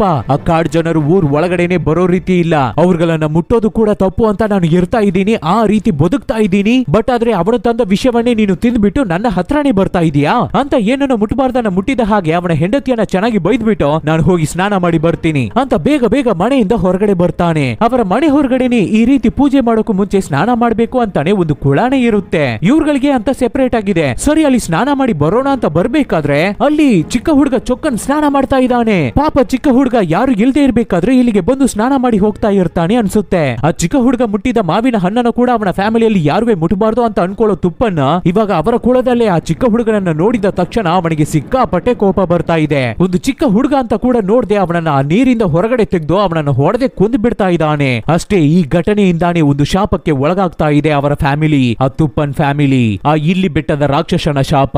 ಚೊಕ್ಕನ್ ಸತ್ತಿದ ನೆಕ್ಸ್ಟ್ ಸೆಕೆಂಡ್ ಆ ರಾಕ್ಷಸನಿಗೆ ಆ ವಿಷಯ ಗೊತ್ತಾಗಿದೆ. ತುಂಬಾನೇ ಕೋಪ ಮಾಡ್ಕೋತಾ ಇದ್ದಾನೆ. ಅವನು ಅಲ್ಲಿ ಮಾಡುವ ಗರ್ಜನೆ ಸದ್ದು ಇಲ್ಲಿಯವರೆಗೂ ಕೇಳ್ತಾ ಇದೆ. ಅದು ಮಾತ್ರ ಇಲ್ಲ, ಅವರ ಗ್ರಾಮ ಪೂರ್ತಿ ಕಲ್ಲು ಬಂಡೆಗಳ ಮಳೆ ಸುರಿಯುತ್ತೆ. ಆ ರಾಕ್ಷಸನ ಶಾಪಕ್ಕೆ ಈ ತುಪ್ಪನ್ ಅವನ ಫ್ಯಾಮಿಲಿ ಯಾಕೆ ಆ ಗ್ರಾಮವೇ ಒಳಗಾಗ್ತಾ ಇದೆ. ನೆಕ್ಸ್ಟ್ ದಿನ ಬೆಳಗ್ಗೆ ಎದ್ದು ನೋಡಿದ್ರೆ ಎಲ್ಲಿ ನೋಡಿದ್ರು ಎಲ್ಲರೂ ಅಳ್ತಾ ಇದ್ದಾರೆ. ಕ್ರೂರವಾದ ಸ್ಕಿನ್ ಡಿಸೀಸ್ ಅಟ್ಯಾಕ್ ಮಾಡಿ ಎಲ್ಲರೂ ಸಾಯ್ತಾ ಇದ್ದಾರೆ. ಊರ್ ಜನ ಎಲ್ಲರೂ ಸಾಯ್ತಾ ಇದ್ದಾರೆ. ಇದನ್ನ ನೋಡಿ ತುಪ್ಪನ್ ಶಾಕ್ ಆಗ್ಬೇಕಾದ್ರೆ ಸ್ವಲ್ಪ ದಿನದಲ್ಲಿ ಅವನಿಗೂ ಕೂಡ ಆ ರೋಗ ಅಟ್ಯಾಕ್ ಆಗ್ತಾ ಇದೆ. ಸೊ ತುಪ್ಪನ್ ಸಾವನ್ನ ನೋಡಿ ಹೆದರ್ಕೊಳ್ಳೋಕೆ ಶುರು ಮಾಡ್ತಾನೆ. ಇಲ್ಲಿ ಬೆಟ್ಟ ರಾಕ್ಷಸನ ಶಾಪಕ್ಕೆ ಒಳಗಾದ ತುಪ್ಪನ್ ಆ ಶಾಪದಿಂದ ಹೊರಗಡೆ ಬರ್ಬೇಕು, ಸಾವಿಂದ ತಪ್ಪಿಸ್ಕೋಬೇಕು ಅಂತ ದಾರಿಯನ್ನು ಹುಡುಕ್ಬೇಕಾದ್ರೇನೆ ಆ ಇಲ್ಲಿ ಬೆಟ್ಟ ರಾಕ್ಷಸನ ಶಕ್ತಿಯನ್ನು ಕಂಟ್ರೋಲ್ ಮಾಡುವ ಇನ್ನೊಂದು ಶಕ್ತಿ ಇದೆ ಅನ್ನೋದು ಅವನಿಗೆ ಗೊತ್ತಾಗುತ್ತೆ. ಅದೇನೆ ಪಾತಾಳ ಲೋಕದಲ್ಲಿ ಲಾಕ್ ಆಗಿರುವ ಆ ಇಲ್ಲಿ ಬೆಟ್ಟ ರಾಕ್ಷಸ ಅನ್ನ ಗಾರಿದೇವನ್. ಆ ಗಾರಿದೇವನನ್ನ ವರ್ಷಿಪ್ ಮಾಡೋದ್ರ ಮುಖಾಂತರ ಆ ರಾಕ್ಷಸನ ಶಾಪದಿಂದ ಹೊರಗಡೆ ಬರೋಕೆ ಆಗುತ್ತೆ ಅನ್ಕೊಂಡು ಆ ದೇವಲೋಕದ ದೇವಿ ಪಾತಾಳದಲ್ಲಿ ಲಾಕ್ ಮಾಡಿ ಇಟ್ಟ ಆ ಇನ್ನೊಬ್ಬ ರಾಕ್ಷಸನಾದ ಗಾರಿದೇವನಿಗೆ ಇವನ ರಕ್ತವನ್ನ ಕೊಟ್ಟು ವರ್ಷಿಪ್ ಮಾಡೋಕೆ ಶುರು ಮಾಡ್ತಾ ಇದ್ದಾನೆ ತುಪ್ಪನ್ನ. ಇವಾಗ 100 ವರ್ಷಗಳ ನಂತರ ಅಂದ್ರೆ 4-5 ಜನರೇಷನ್ ನಂತರ ಒಂದು ಹುಡುಗಿ ಸೂಪರ್ ಆಗಿ ಡ್ಯಾನ್ಸ್ ಮಾಡ್ಕೊಂಡು ಹಾಡನ್ನ ಹೇಳ್ಕೊಂಡು ಒಂದು ಊರನ್ನೇ ಸುತ್ಕೊಂಡು ಬರ್ತಾ ಇದ್ದಾಳೆ. ಇವಳಿ ಈ ಮೂವಿಯ ಹೀರೋಯಿನ್ ಕುಮಾರಿ. ತುಂಬಾನೇ ಚೂಟಿಯಾದ ಹುಡುಗಿ. ಚಿಕ್ಕದನಲ್ಲಿ ಅವಳ ತಂದೆ ತಾಯಿಯನ್ನ ಕಳ್ಕೊಬಿಟ್ಟಿದ್ದಾಳೆ. ಅವಳ ಮಾವನ ಫ್ಯಾಮಿಲಿನೇ ಅವಳನ್ನ ಚೆನ್ನಾಗಿ ನೋಡಿ ಬೆಳೆಸಿರ್ತಾರೆ. ಅವಳಿಗೆ ಒಬ್ಬ ಅಣ್ಣ ಇದ್ದಾನೆ, ಬಟ್ ಆದ್ರೆ ಆ ಫ್ಯಾಮಿಲಿಗೆ ಮಿಂಗಳೇ ಆಗಲ್ಲ. ಬಟ್ ಆದ್ರೆ ತಂಗಿ ಮೇಲೆ ಅವನಿಗೆ ತುಂಬಾನೇ ಪ್ರೀತಿ ಪ್ರಾಣ. ಹಾಗೆ ಇರ್ಬೇಕಾದ್ರೆ ಆ ಮನೆಯಲ್ಲಿ ಕುಮಾರಿ ಬಗ್ಗೆ ಒಂದು ಮಾತು ಬರುತ್ತೆ. ಹುಡುಗಿಗೆ ಏಜ್ ಆಗ್ತಾನೆ ಇದೆ, ಬೇಗ ಅವಳಿಗೆ ಮದುವೆ ಮಾಡಿ ಇಡ್ಬೇಕಲ್ವಾ. ನಾರ್ತ್ ಸೈಡ್ ಅಲ್ಲಿ ತುಂಬಾನೇ ಸೂಪರ್ ಆದ ಒಂದು ಫ್ಯಾಮಿಲಿ ಇದೆ. ತುಂಬಾನೇ ರಿಚ್. ಜನರೇಷನ್ ಆಗಿ ಆ ಊರನ್ನೇ ಅವರೇ ರೂಲ್ ಮಾಡಿ ಬರ್ತಾ ಇದ್ದಾರೆ. ಅಲ್ಲಿಂದ ಒಳ್ಳೆ ಆಫರ್ ಬಂದಿದೆ ಅಂತ ಹೇಳ್ಬೇಕಾದ್ರೆ ಆವಾಗ ಆ ಜಾಗಕ್ಕೆ ಅಲ್ಲಿಗೆ ಬರುವ ಕುಮಾರಿ ಅವರ ಅಣ್ಣ ಇಲ್ಲ ಇಲ್ಲ ಆಗೋದೇ ಇಲ್ಲ, ನಾನು ನನ್ನ ತಂಗಿಯನ್ನ ಅಲ್ಲಿಗೆ ಮದುವೆ ಮಾಡಿ ಕೊಡಲ್ಲ ಅಂತ ಹೇಳ್ತಾ ಇದ್ದಾನೆ. ಯಾಕೆ ಅಂದ್ರೆ ಇವ್ರುಗಳು ನೋಡಿರುವ ಹುಡುಗ ಬೇರೆ ಯಾರು ಇಲ್ಲ, ತುಪ್ಪನ್ ಫ್ಯಾಮಿಲಿಯಿಂದ ಒಂದು ಹುಡುಗನನ್ನ ನೋಡಿದ್ದಾರೆ. ಅಂದ್ರೆ ಫಸ್ಟ್ ಸೀನ್ ಅಲ್ಲಿ ನೋಡಿದ್ವಲ್ವಾ, ಆ ಫ್ಯಾಮಿಲಿಗೆನೆ ಇವಾಗ ಕುಮಾರಿಯನ್ನ ಮದುವೆ ಮಾಡಿ ಕೊಡ್ತಾ ಇದ್ದಾರೆ. ಇದು ಯಾಕೆ ಈ ಅಣ್ಣನಿಗೆ ಇಷ್ಟ ಆಗ್ಲಿಲ್ಲ ಅಂದ್ರೆ ಆವಾಗ್ಲಿಂದಾನೇ ಈ ತುಪ್ಪನ್ ಫ್ಯಾಮಿಲಿ ಬಗ್ಗೆ ಇವನಿಗೆ ಗೊತ್ತಾಗಿದೆ. ಅವರು ಕ್ಯಾಸ್ಟ್ ನೋಡೋರು, ಮನುಷ್ಯರನ್ನ ಮನುಷ್ಯರಾಗಿ ಟ್ರೀಟ್ ಮಾಡಲ್ಲ ಅನ್ನೋದು. ಅದು ಮಾತ್ರ ಇಲ್ಲ, ತುಪ್ಪನ್ ಫ್ಯಾಮಿಲಿ ಬಗ್ಗೆ ತುಂಬಾನೇ ಕೆಟ್ಟದಾಗಿ ವಿಷಯಗಳು ಸ್ಪ್ರೆಡ್ ಆಗಿರುತ್ತೆ. ಅದ್ರ ಬಗ್ಗೆ ಈ ಅಣ್ಣನಿಗೆ ಗೊತ್ತಾಗಿದೆ. ಅದನ್ನ ಹೇಳ್ಬೇಕಾದ್ರೆ ಅವನನ್ನ ದೊಡ್ಡದಾಗಿ ಕೇರೆ ಮಾಡ್ತಾ ಇಲ್ಲ ಆ ಫ್ಯಾಮಿಲಿ ಅವರು. ಯಾಕೆ ಅಂದ್ರೆ ಇವ್ರಗಳ ಮಾತನ್ನ ಅಣ್ಣ ಕೇಳೋದೇ ಇಲ್ಲ, ಅವನ್ ಪಾಡಿಗೆ ಅವನು ಇರ್ತಾ ಇರ್ತಾನೆ. ಆದ್ರಿಂದ ಇಲ್ಲಿ ನೋಡು, ಇಲ್ಲಿಯವರೆಗೂ ಆ ಹುಡುಗಿಯನ್ನ ನಾವೇ ಚೆನ್ನಾಗಿ ನೋಡಿ ಬೆಳೆಸ್ತಾ ಇರೋದು. ಅವಳಿಗೆ ಒಳ್ಳೇದ್ ಯಾವ್ದು ಕೆಟ್ಟದ್ ಯಾವ್ದು ಅಂತ ನಮಗೆ ಗೊತ್ತು. ಏನಾದ್ರೂ ಕಷ್ಟ ಕೊಟ್ಟಿದೀವಮ್ಮ ನಿನಗೆ? ಸ್ವಂತ ಮಗಳನ್ನ ನೋಡ್ಕೊಳ್ಳೋ ರೀತಿ ತಾನೇ ನೋಡ್ಕೋತಾ ಇದ್ದೀವಿ. ನಮಗೆ ಗೊತ್ತು ಕಣ ಅವಳನ್ನ ಯಾರಿಗೆ ಮದುವೆ ಮಾಡಿ ಕೊಡ್ಬೇಕು ಅಂತ. ನೀನು ಸುಮ್ನಿರೋ. ಕುಮಾರಿ ಕೈಯಲ್ಲೂ ಏನನ್ನು ಮಾತಾಡೋಕೆ ಆಗ್ತಾ ಇಲ್ಲ. ಯಾಕೆ ಅಂದ್ರೆ ಸ್ವಂತ ಮಗಳನ್ನ ನೋಡ್ಕೊಳ್ಳೋದಕ್ಕಿಂತ ಕುಮಾರಿಯನ್ನ ತುಂಬಾ ಚೆನ್ನಾಗಿ ನೋಡಿ ಬೆಳೆಸಿರ್ತಾರೆ. ಬಟ್ ಆದ್ರೂ ಅಣ್ಣನಿಗೆ ಇಷ್ಟ ಆಗ್ಲಿಲ್ವಲ್ಲ ಅಂತ ಅಣ್ಣನ ಹತ್ರ ಮಾತಾಡೋಣ ಅಂತ ಕುಮಾರಿ ಹೋದ್ರೆ ಆ ತುಪ್ಪನ್ ಫ್ಯಾಮಿಲಿ ತುಂಬಾನೇ ಕೆಟ್ಟ ಫ್ಯಾಮಿಲಿ, ಅವರ ಬಗ್ಗೆ ತುಂಬಾನೇ ತಪ್ಪಾಗಿ ಕೆಟ್ಟ ವಿಷಯಗಳು ಸ್ಪ್ರೆಡ್ ಆಗಿದೆ ಅಂತ ತಂಗಿಗೆ ಹೇಳ್ತಾ ಇರ್ತಾರೆ ಅಣ್ಣ. ಇವಾಗ ತುಪ್ಪನ್ ಫ್ಯಾಮಿಲಿಯಲ್ಲಿ ಒಬ್ಬರು ಹೆಡ್ ಇದ್ದಾರೆ. ಅವರಿಗೆ 2 ಮಕ್ಕಳಿದ್ದಾರೆ. ಒಬ್ಬನ ಹೆಸರು ದುರ್ವ. ಒಂದ್ ರೀತಿ ಪುಕ್ಲ, ಎಲ್ಲದಕ್ಕೂ ಹೆದರ್ಕೋತಾ ಇರ್ತಾನೆ. ಕೆಲವರು ಅವನನ್ನ ಮೆಂಟಲ್ ಅಂತ ಕೂಡ ಹೇಳ್ತಾ ಇರ್ತಾರೆ. ಇವನೇ ಕುಮಾರಿಗೆ ನೋಡಿರುವ ಹುಡುಗ. ಅದು ಮಾತ್ರ ಇಲ್ಲ, ಅಚ್ಚುತ ಅಂತ ಒಬ್ಬ ಇದ್ದಾನೆ. ಅವನೇ ದೊಡ್ಡವನು. ಅವನೇ ನೆಕ್ಸ್ಟ್ ಈ ಊರಿಗೆ ಹೆಡ್ ಆಗೋದು. ಯಾವಾಗ ನೋಡು ಜಾತಿ ಜಾತಿ ಅಂತ ಸಾಯ್ತಾ ಇರ್ತಾನಮ್ಮ, ಊರ್ ಜನರಿಗೆಲ್ಲ ಕಷ್ಟ ಕೊಡ್ತಾ ಇರ್ತಾರೆ ಅಂತ ಅಣ್ಣ ತಂಗಿಗೆ ಎಲ್ಲವನ್ನು ಹೇಳ್ತಾನೆ. ಬಟ್ ಆದ್ರೂ ಕೂಡ ಇಷ್ಟು ವರ್ಷಗಳಾಗಿ ಸ್ವಂತ ಮಗಳನ್ನ ನೋಡ್ಕೊಳ್ಳೋ ರೀತಿ ನಮ್ಮನ್ನ ಚೆನ್ನಾಗಿ ನೋಡಿ ಬೆಳೆಸಿದ್ದಾರಲ್ಲ, ಅವರ ಹತ್ರ ಹೋಗಿ ಹೇಗೆ ಇದನ್ನೆಲ್ಲ ಹೇಳೋದು, ಬೇಡ ಅಂತ ಹೇಳೋಕೆ ಆಗುತ್ತೆ. ಇಷ್ಟು ವರ್ಷ ನಮ್ಮನ್ನ ತುಂಬಾನೇ ಕಷ್ಟಪಟ್ಟು ಬೆಳೆಸಿಬಿಟ್ಟಿದ್ದಾರೆ, ಇದ್ರ ಮೇಲೂ ನಾವು ಅವರಿಗೆ ಕಷ್ಟ ಕೊಡಬಾರ್ದು ಅಂತ ಯೋಚನೆ ಮಾಡುವ ನಮ್ಮ ಕುಮಾರಿ ಆ ಮದುವೆಗೆ ಸರಿ ಅಂತ ಒಪ್ಕೋತಾಳೆ. ಸೊ ಧ್ರುವಣ್ಣ ಮದುವೆ ಆಗಿ ತುಪ್ಪನ್ ಫ್ಯಾಮಿಲಿಗೆ ಸೊಸೆ ಆಗ್ತಾಳೆ ಕುಮಾರಿ. ಮದುವೆ ಮುಗೀತು, ಅವರ ಅಣ್ಣನ ಮಿಸ್ ಮಾಡ್ಕೊಂಡು ಆ ಊರನ್ನ ಬಿಟ್ಟು ಹೋಗ್ತಾ ಇದ್ದಾಳೆ ಕುಮಾರಿ. ಇವಾಗ ಆ ಊರನ್ನ ಬಿಟ್ಟು ಕಾರು ಹೊರಗಡೆ ಬರ್ತಾ ಇರ್ಬೇಕಾದ್ರೆ ಕುಮಾರಿ ತುಪ್ಪನ್ ಫ್ಯಾಮಿಲಿಗೆ ಮದುವೆ ಆಗಿ ಈ ಊರನ್ನ ಬಿಟ್ಟು ಆ ಊರಿಗೆ ಹೋಗ್ತಾ ಇದ್ದಾಳೆ ಅಂತ ಗೊತ್ತಾಗಿದ್ದ ತಕ್ಷಣ ಆ ಊರಲ್ಲಿರುವ ಒಬ್ಬರು ಅಜ್ಜಿ ಕಾರನ್ನ ಅಡ್ಡ ಹಾಕಿ, ದಯವಿಟ್ಟು ಆ ಊರಿಗೆ ಹೋಗ್ಬಿಡ್ಬೇಡ ಕುಮಾರಿ, ಅದು ಶಾಪಕ್ಕೆ ಒಳಗಾಗಿರುವ ಊರು, ಬೇಡ ಕಣಮ್ಮ ಹೋಗ್ಬೇಡ ಅಂತ ಕಿರ್ಚ್ಕೋಬೇಕಾದ್ರೆ ಕುಮಾರಿ ಒಂಥರ ಗಾಬರಿ ಆಗ್ತಾ ಇದ್ದಾಳೆ. ಬಟ್ ಆದ್ರೆ ಧ್ರುವನ್ ಫ್ಯಾಮಿಲಿ ಆ ಅಜ್ಜಿಯನ್ನ ಅಲ್ಲಿಂದ ಓಡಿಸ್ಬಿಟ್ಟು ಕುಮಾರಿಯನ್ನ ಕರ್ಕೊಂಡು ಅವರ ಊರಿಗೆ ಹೋಗ್ತಾರೆ. ಇವಾಗ ಕುಮಾರಿ ಆ ಕಾರಲ್ಲಿ ಕೂತ್ಕೊಂಡು ನೆಕ್ಸ್ಟ್ ಏನ್ ನಡೆಯುತ್ತೆ ಅಂತ ಗೊತ್ತಾಗದೆ ತುಂಬಾ ಮುದ್ದಾಗಿ ಬೆಳೆದ ಹುಡುಗಿ ಆ ಊರಲ್ಲಿ ಏನೆಲ್ಲ ಆಗುತ್ತೆ ಅಂತ ಗೊತ್ತಾಗದೆ ಒಂಥರ ಕನ್ಫ್ಯೂಷನ್ ಅಲ್ಲೇ ಹೋಗ್ತಾ ಇದ್ದಾಳೆ. ಹಾಗೆ ಹೋಗ್ತಾನೆ ಇರ್ಬೇಕಾದ್ರೆ ದಾರಿಯಲ್ಲಿ ಆ ಇಲ್ಲಿ ಬೆಟ್ಟಗಳನ್ನ ತೋರಿಸ್ತಾರೆ. ಆ ಬೆಟ್ಟದಲ್ಲಿ ಒಬ್ಬರು ಮಾಟಗಾತಿ ಅಜ್ಜಿ ರೀತಿ ಇದ್ದಾರೆ, ಅವರನ್ನು ತೋರಿಸ್ತಾರೆ. ಅವರು ಕಾರನ್ನು ನೋಡ್ಬಿಟ್ಟು ಇನ್ ಮುಂದೆನೆ ಆಟ ಶುರುವಾಗುತ್ತೆ ಅನ್ನೋ ತರ ಒಂಥರ ಸ್ಮೈಲ್ ಮಾಡ್ತಾ ಇದ್ದಾರೆ. ಇವಾಗ ಕುಮಾರಿ ತುಪ್ಪನ್ ಮನೆಗೆ ಬಂದಾಯ್ತು, ಅಂದ್ರೆ ಧ್ರುವಣ್ಣ ಮದುವೆ ಮಾಡಿ ಆ ಮನೆಗೆ ಬಂದಾಯ್ತು. ತುಂಬಾನೇ ಟ್ರೆಡಿಷನಲ್ ಫ್ಯಾಮಿಲಿ, ಟ್ರೆಡಿಷನಲ್ ಮನೆ. ಅಚ್ಚುದನ ಅಂತ ಒಬ್ಬ ದೊಡ್ಡವನಿದ್ದಾನೆ ಅಲ್ವಾ, ಅಂದ್ರೆ ಧ್ರುವನ್ ಅವರ ಅಣ್ಣ, ಅವನಿಗೆ ಹೆಂಡತಿ ಇರ್ತಾರೆ ಅಲ್ವಾ, ಅವರು ನಮ್ಮ ಕುಮಾರಿಯನ್ನ ತುಂಬಾ ಪ್ರೀತಿಯಿಂದ ಒಳಗಡೆ ಕರ್ಕೊಂಡು ಹೋಗ್ತಾರೆ. ತುಂಬಾ ಚೆನ್ನಾಗಿ ನೋಡ್ಕೋತಾ ಇದ್ದಾರೆ ಕುಮಾರಿಯನ್ನ. ಒಂದು ಅನಾಥ ಹುಡುಗಿ ಯೋಚನೆ ಕೂಡ ಮಾಡಿ ನೋಡೋಕೆ ಆಗಲ್ಲ ಅಂತಹ ಲೈಫ್ ಅವಳಿಗೆ ಸಿಕ್ಕಿದೆ. ಸ್ವಂತ ಮನೆಯಲ್ಲೇ ರಾಣಿ ತರ ನೋಡ್ತಾ ಇದ್ರು, ಇವಾಗ ಮದುವೆಯಾಗಿ ಬಂದಿರುವ ಮನೆಯಲ್ಲಿ ಕೂಡ ಅವಳನ್ನ ರಾಣಿ ತರಾನೇ ನೋಡ್ತಾ ಇದ್ದಾರೆ. ಸೊ ಒಳ್ಳೆ ಲೈಫ್ ಸಿಕ್ಕಿದೆ ಅವಳಿಗೆ. ಬಟ್ ಆದ್ರೆ ಧ್ರುವನೇ ಪ್ರಾಬ್ಲಮ್. ಅದು ಏನು ಅಂದ್ರೆ ಧ್ರುವ ತುಂಬಾನೇ ಸೈಲೆಂಟ್, ಒಂಥರ ಮಗು ರೀತಿ. ಕುಮಾರಿಯನ್ನ ನೋಡಿದ ತಕ್ಷಣ ಹೆದರ್ಕೊಂಡು ಹಾಗೆ ರೋಲ್ ಮಾಡಿ ಮಲ್ಕೋಬಿಡ್ತಾ ಇದ್ದಾನೆ. ಫಸ್ಟ್ ನೈಟ್ ಕೂಡ ನಡೀಲಿಲ್ಲ. ಸೊ ಇವಾಗ ನಮ್ಮ ಹೀರೋಯಿನ್ ಹೊಸ ಮನೆಗೆ ಬಂದಿದ್ದಾಳೆ ಅಲ್ವಾ, ಆದ್ರಿಂದ ಅವಳಿಗೆ ನೈಟ್ ಪೂರ್ತಿ ನಿದ್ದೆನೇ ಇಲ್ಲ. ಮಧ್ಯ ರಾತ್ರಿಯಾಗಿ ಇರ್ಬೇಕಾದ್ರೆ ವಿಂಡೋ ಇಂದ ಏನೋ ಸದ್ದು ಕೇಳ್ತಾ ಇದೆ. ಏನದು ಸದ್ದು ಅಂತ ಕುಮಾರಿ ಹೊರಗಡೆ ನೋಡ್ಬೇಕಾದ್ರೆ ಧ್ರುವನ್ ಅವರ ತಂದೆ ಅವರ ಮನೆ ಹಿಂದೆ ಇರುವ ದೇವಸ್ಥಾನಕ್ಕೆ ಕೈಯಲ್ಲಿ ಬೆಂಕಿ ಹಿಡ್ಕೊಂಡು ಹೋಗ್ತಾ ಇರೋದನ್ನ ನೋಡ್ತಾಳೆ ಕುಮಾರಿ. ಅಲ್ಲಿಂದ ನೋಡೋಳಿಗೆ ಏನುವೇ ಅರ್ಥ ಆಗ್ತಾ ಇಲ್ಲ, ಏನೋ ಪೂಜೆ ಮಾಡೋ ರೀತಿ ಕಾಣ್ತಾ ಇದೆ. ಬಟ್ ಆದ್ರೆ ಇದನ್ನ ನೋಡುವ ನಮಗೇನೆ ಶಾಕ್ ಆಗುತ್ತೆ. ಅದು ಏನು ಅಂದ್ರೆ ಫ್ಲಾಶ್ ಬ್ಯಾಕ್ ಅಲ್ಲಿ ಗರಿದೇವನ ಅನ್ನೋ ರಾಕ್ಷಸನ್ನ ಈ ಫ್ಯಾಮಿಲಿ ವರ್ಷಿಪ್ ಮಾಡಿರ್ತಾರೆ ಅಲ್ವಾ, ಆ ವರ್ಷಿಪ್ ಅನ್ನ ಇನ್ನ ಕೂಡ ಕಂಟಿನ್ಯೂ ಮಾಡ್ತಾ ಇದ್ದಾರೆ ಈ ಫ್ಯಾಮಿಲಿ. ಇವಾಗ ನೆಕ್ಸ್ಟ್ ದಿನ ನಮ್ಮ ಕುಮಾರಿಗೆ ಕ್ಯೂರಿಯಾಸಿಟಿ ತಡೆಯೋಕೆ ಆಗ್ತಾ ಇಲ್ಲ. ನಿನ್ನೆ ನೈಟ್ ಧ್ರುವ ಅವರ ತಂದೆ ಏನ್ ಮಾಡ್ತಾ ಇದ್ರು ಇಲ್ಲಿ ಅನ್ನೋದನ್ನ ತಿಳ್ಕೋಬೇಕು ಅಂತ ಜಾಗಕ್ಕೆ ಬಂದು ನೋಡ್ತಾಳೆ. ಅಲ್ಲಿ ನೋಡಿದ್ರೆ ಒಂದು ದೊಡ್ಡ ಆಲದ ಮರ ಇದೆ. ಅದು ಮಾತ್ರ ಇಲ್ಲ, ಪೂಜೆ ಸಾಮಾನೆಲ್ಲ ಇದೆ. ಅವನ್ನೆಲ್ಲ ನೋಡಿ ಹಾಗೆ ಮುಂದೆ ನಡ್ಕೊಂಡು ಹೋಗ್ತಾ ಇರ್ತಾಳೆ ಕುಮಾರಿ. ಹಾಗೆ ಹೋಗ್ಬೇಕಾದ್ರೆ ಅವರ ಮನೆ ಹಿಂದೆ ಒಂದು ದೊಡ್ಡ ಫಾರೆಸ್ಟ್ ಇರೋದು ಗೊತ್ತಾಗುತ್ತೆ. ಅದ್ರ ಒಳಗಡೆ ಹೋಗೋಕೆ ಒಂದು ಡೋರ್ ಇದೆ ಅನ್ನೋದು ಕೂಡ ಗೊತ್ತಾಗುತ್ತೆ. ಆ ಡೋರ್ ಅನ್ನು ಓಪನ್ ಮಾಡಿ ಒಳಗಡೆ ಹೋಗೋಣ ಅನ್ಕೋತಾಳೆ ಕುಮಾರಿ. ಆವಾಗ ಒಂದು ಚಿಕ್ಕ ಹುಡುಗನ ರೂಪ ಕಾಣ್ತಾ ಇದೆ ಕುಮಾರಿ ಕಣ್ಣಿಗೆ. ಆ ಹುಡುಗ ಬೇರೆ ಯಾರು ಇಲ್ಲ, ತುಂಬಾ ವರ್ಷಗಳ ಹಿಂದೆ ತುಪ್ಪನ್ ಸಾಯಿಸಿದ್ನಲ್ವಾ ಚಿಕ್ಕ ಹುಡುಗ ಚೊಕ್ಕನ್ನ, ಆ ಹುಡುಗಾನೆ. ಕೈಯಲ್ಲಿ ಮಾವಿನ ಹಣ್ಣನ್ನ ಹಿಡ್ಕೊಂಡು ಬಾಬಾ ಅಂತ ಕುಮಾರಿಯನ್ನ ಕರೀತಾ ಇದ್ದಾನೆ. ಕುಮಾರಿನೂ ಅದನ್ನು ನೋಡಿ ಯಾರು ಈ ಚಿಕ್ಕ ಹುಡುಗ, ಸರಿ ಹೋಗೋಣ ಅಂತ ಒಂದು ಹೆಜ್ಜೆಯನ್ನ ಮುಂದೆ ಇಡೋಣ ಅಂತ ಹೋಗ್ಬೇಕಾದ್ರೆ ಕರೆಕ್ಟ್ ಆಗಿ ಆ ಟೈಮ್ಗೆ ಅಚ್ಚುದನ ಅವನ ಹೆಂಡತಿ ಬಂದು ಕುಮಾರಿಯನ್ನ ತಡೀತಾರೆ. ಕುಮಾರಿ ಇಲ್ಲಿಗೆಲ್ಲ ನೀನು ಹೋಗ್ಲೇಬಾರ್ದು ಅಂತ ಹೇಳಿ ನಂತರ ಆ ಕೊಳದ ಸೈಡ್ ಅಲ್ಲಿ ಕೂತು ಕುಮಾರಿಗೆ ಎಕ್ಸ್ಪ್ಲನೇಷನ್ ಕೊಡ್ತಾರೆ. ಈ ಕೊಳ ನೆನ್ಪಿದ್ಯಾ, ಚೊಕ್ಕನ್ ಸೋತೋದ್ನಲ್ಲ ಅದೇ. ಆ ಕಾಡು ಒಳಗಡೆ ಏನಕ್ಕೆ ಹೋಗ್ಬಾರ್ದು, ವಿಚಿತ್ರವಾದ ಸಂಪ್ರದಾಯವನ್ನೆಲ್ಲ ಮಾಡ್ತಾ ಇದ್ದೀರಲ್ಲ ಅಂತ ಕುಮಾರಿ ಕೇಳ್ಬೇಕಾದ್ರೆ ಅದಕ್ಕೆ ಅಚ್ಚುದನ್ ಹೆಂಡತಿ, ಅವೆಲ್ಲ ನನಗೆ ಗೊತ್ತಿಲ್ಲಮ್ಮ, ನನಗೆ ಏನನ್ನ ಹೇಳಿದ್ದಾರೋ ಅದನ್ನ ಮಾತ್ರನೇ ನಾನು ನಿನಗೆ ಹೇಳೋಕೆ ಆಗುತ್ತೆ ಅಂತ ನಡೆದಿದ್ದ ಫ್ಲಾಶ್ ಬ್ಯಾಕ್ ಅನ್ನ ಹೇಳ್ತಾರೆ. 11 ಜನರೇಷನ್ ಗಳ ಹಿಂದೆ ಚೊಕ್ಕನನ್ನು ಒಬ್ಬ ಹುಡುಗನನ್ನ ಇಲ್ಲೇ ಇಟ್ಟು ತುಪ್ಪನ್ ಕುಂದ್ಬಿಟ್ರು. ಆ ಚೊಕ್ಕನ್ ಹುಡುಗನನ್ನ ನೀನು ಬರ್ತಾ ಇರ್ಬೇಕಾದ್ರೆ ನೋಡಿರ್ತೀಯಲ್ಲ ಇಲ್ಲಿ ಬೆಟ್ಟ, ಅಲ್ಲಿ ಒಬ್ಬ ರಾಕ್ಷಸ ಇದ್ದಾನೆ. ಅವನಿಗೆ ಚೊಕ್ಕನ್ ಅಂದ್ರೆ ತುಂಬಾನೇ ಇಷ್ಟ. ಸೊ ಚೊಕ್ಕನನ್ನ ಈ ಕುಟುಂಬ ಸಾಯಿಸಿದ್ರಿಂದ ಆ ರಾಕ್ಷಸನ ಶಾಪಕ್ಕೆ ಒಳಗಾಗ್ಬಿಟ್ಟಿದ್ದಾರೆ ಈ ಫ್ಯಾಮಿಲಿ. ಸೊ ಬೇರೆ ದಾರಿನೇ ಇಲ್ಲದೆ ಆ ರಾಕ್ಷಸನ ಅಣ್ಣನಾದ ಗಾರಿ ದೇವನನ್ನ ಇವ್ರುಗಳು ವರ್ಷಿಪ್ ಮಾಡೋಕೆ ಶುರು ಮಾಡಿದ್ದಾರೆ. ಅದನ್ನೇ ಇನ್ನೂ ಕೂಡ ಫಾಲೋ ಮಾಡ್ತಾ ಇದ್ದಾರೆ ಅಂತ ಅವರು ಹೇಳ್ಬೇಕಾದ್ರೆ ಇದನ್ನ ಕೇಳಿ ಕುಮಾರಿ ನಗಾಡ್ತಾಳೆ. ಏನಿದು ಚಿಕ್ಕ ಮಕ್ಕಳಿಗೆ ಕತೆ ಹೇಳೋ ರೀತಿ ಹೇಳ್ತಾ ಇದ್ದೀರಲ್ಲ ಅಂತ ಹೇಳ್ಬೇಕಾದ್ರೆ ನಾನೇನಮ್ಮ ಮಾಡೋದು, ನನಗೆ ಹೇಳಿದ್ದನ್ನ ನಾನು ಹೇಳ್ತಾ ಇದ್ದೀನಿ. ಒಂದೊಂದು ಫ್ಯಾಮಿಲಿಗೂ ಒಂದೊಂದು ಸ್ಟೋರಿ ಇರುತ್ತೆ ಅಮ್ಮ. ಸರಿ ಓಕೆ ಪರವಾಗಿಲ್ಲ, ಆ ಕಡೆ ಎಲ್ಲ ನೀನು ಹೋಗ್ಬಾರ್ದು ಆಯ್ತಾ ಅಂತ ಅಲ್ಲಿಂದ ಹೊರಡ್ತಾರೆ ಅಚ್ಚುದನ್ ಹೆಂಡತಿ. ಆವತ್ತು ರಾತ್ರಿ ನಮ್ಮ ಕುಮಾರಿ ಚೆನ್ನಾಗಿ ಮಲ್ಗಿ ನಿದ್ದೆ ಮಾಡ್ತಾ ಇರ್ಬೇಕಾದ್ರೆ ಸಡನ್ ಆಗಿ ಅವರ ಕನ್ಸಲ್ಲಿ ಕೈಯಲ್ಲಿ ರಕ್ತ ಸುರ್ಕೊಂಡು ಒಂದು ಮಗುವನ್ನ ಒಂದು ತಾಯಿ ಹಿಡ್ಕೊಂಡಿದ್ದಾರೆ. ಆ ರೀತಿಯ ಒಂದು ಕನ್ಸು ಬರ್ತಾ ಇದೆ. ಅಷ್ಟೇ ಗಾಬರಿಯಾಗಿ ಫಟ್ ಅಂತ ಎದ್ದೇಳ್ತಾಳೆ ಕುಮಾರಿ. ಇವನನ್ನ ನೋಡಿದ್ರೆ ದೆವ್ವ ರೀತಿ ಕೂತಿದ್ದಾನೆ. ಏನು ಅಂದ್ರೆ ಅವನಿಗೆ ಭಯ ಅಂತೆ, ನಿದ್ದೆ ಬರ್ತಾ ಇಲ್ವಂತೆ. ಹಾಗೆ ಚಿಕ್ಕ ಹುಡುಗನ ರೀತಿ ಧ್ರುವ ಮಾತಾಡ್ಬೇಕಾದ್ರೆ ನಮ್ಮ ಕುಮಾರಿನು ಅವಳ ಕಂಡ ಕನ್ಸನ್ನ ಅವನ ಹತ್ರ ಹೇಳ್ತಾಳೆ. ಆವಾಗ ಫಟ್ ಅಂತ ಒಂದು ಐರನ್ ರಾಡ್ ಅನ್ನ ಧ್ರುವ ಕುಮಾರಿ ಕೈಗೆ ಕೊಟ್ಟು, ನನಗೆ ಭಯ ಆಗ್ಬೇಕಾದ್ರೆ ನಾನು ಈ ರಾಡ್ ಅನ್ನು ಹಿಡ್ಕೋತೀನಿ, ಆವಾಗ ನನ್ನಿಂದ ಭಯ ಹೋಗ್ಬಿಡುತ್ತೆ. ಸೊ ಅದೇ ರೀತಿನೇ ನೀನು ಗ್ರಿಪ್ ಆಗಿ ಹಿಡ್ಕೊಂಡು ಚೆನ್ನಾಗಿ ಮಲ್ಗಿ ನಿದ್ದೆ ಮಾಡು ಅಂತ ಧ್ರುವ ಕೊಡ್ಬೇಕಾದ್ರೆ ಕುಮಾರಿಗೆ ಧ್ರುವನ್ ಮೇಲೆ ಒಂಥರ ಪ್ರೀತಿ ಶುರುವಾಗುತ್ತೆ. ಅವನು ಎಷ್ಟು ಇನ್ನೋಸೆಂಟ್ ಅನ್ನೋದು ಅವಳಿಗೆ ಗೊತ್ತಾಗುತ್ತೆ. ಹಾಗೆ ಕೆಲವೊಂದು ದಿನಗಳಲ್ಲಿ ಧ್ರುವನ್ ಬಗ್ಗೆ ಕಂಪ್ಲೀಟ್ ಆಗಿ ಅರ್ಥ ಮಾಡ್ಕೋತಾ ಇದ್ದಾಳೆ ಕುಮಾರಿ. ಈ ಧ್ರುವನ್ ಹೇಗೆ ಅಂದ್ರೆ ಒಂದು ಮಗು ರೀತಿ. ಆ ಫ್ಯಾಮಿಲಿಗೂ ಇವನಿಗೂ ಸಂಬಂಧನೇ ಇಲ್ಲ ಆ ರೀತಿ ಇರ್ತಾ ಇರ್ತಾನೆ. ರಗಡ್ ಗೈಸ್ ಫ್ಯಾಮಿಲಿಯಲ್ಲಿ ಇಂತಹ ಚಾಕ್ಲೇಟ್ ಹುಡುಗನ ಅನ್ನೋ ತರ ಯೋಚನೆ ಮಾಡಿ ಅವನು ಮಕ್ಕಳ ಜೊತೆ ಆಟ ಆಡೋದನ್ನೆಲ್ಲ ನೋಡ್ತಾಳೆ. ಅವಳೆಲ್ಲ ನೋಡಿ ತುಂಬಾನೇ ಖುಷಿಯಾಗಿರ್ತಾ ಇದ್ದಾಳೆ ಕುಮಾರಿ. ಅವಳ ಅಣ್ಣನಿಗೆ ಲೆಟರ್ ಎಲ್ಲ ಬರ್ದು ಹಾಕ್ತಾಳೆ. ಹೌದು ಅಣ್ಣ, ನೀವು ಹೇಳಿದ ಹಾಗೆ ಈ ಧ್ರುವ ಸ್ವಲ್ಪ ಸ್ಟಾರ್ಟಿಂಗ್ ಅಲ್ಲಿ ಒಂಥರ ಇದ್ರು, ಪೆಕ್ಯುಲರ್ ಆಗಿ ಇರ್ತಾ ಇದ್ರು, ಬಟ್ ಆದ್ರೂ ಕೂಡ ನನಗೆ ಅವರನ್ನು ತುಂಬಾ ಇಷ್ಟ ಆಗಿದೆ ಅಂತ ಲೆಟರ್ ಅನ್ನ ಬರಿತಾ ಇರ್ಬೇಕಾದ್ರೆ ಹೊರಗಡೆ ಏನೋ ಸದ್ದಾಗುತ್ತೆ. ಅದು ಏನು ಅಂತ ಹೊರಗಡೆ ನೋಡ್ಬೇಕಾದ್ರೆ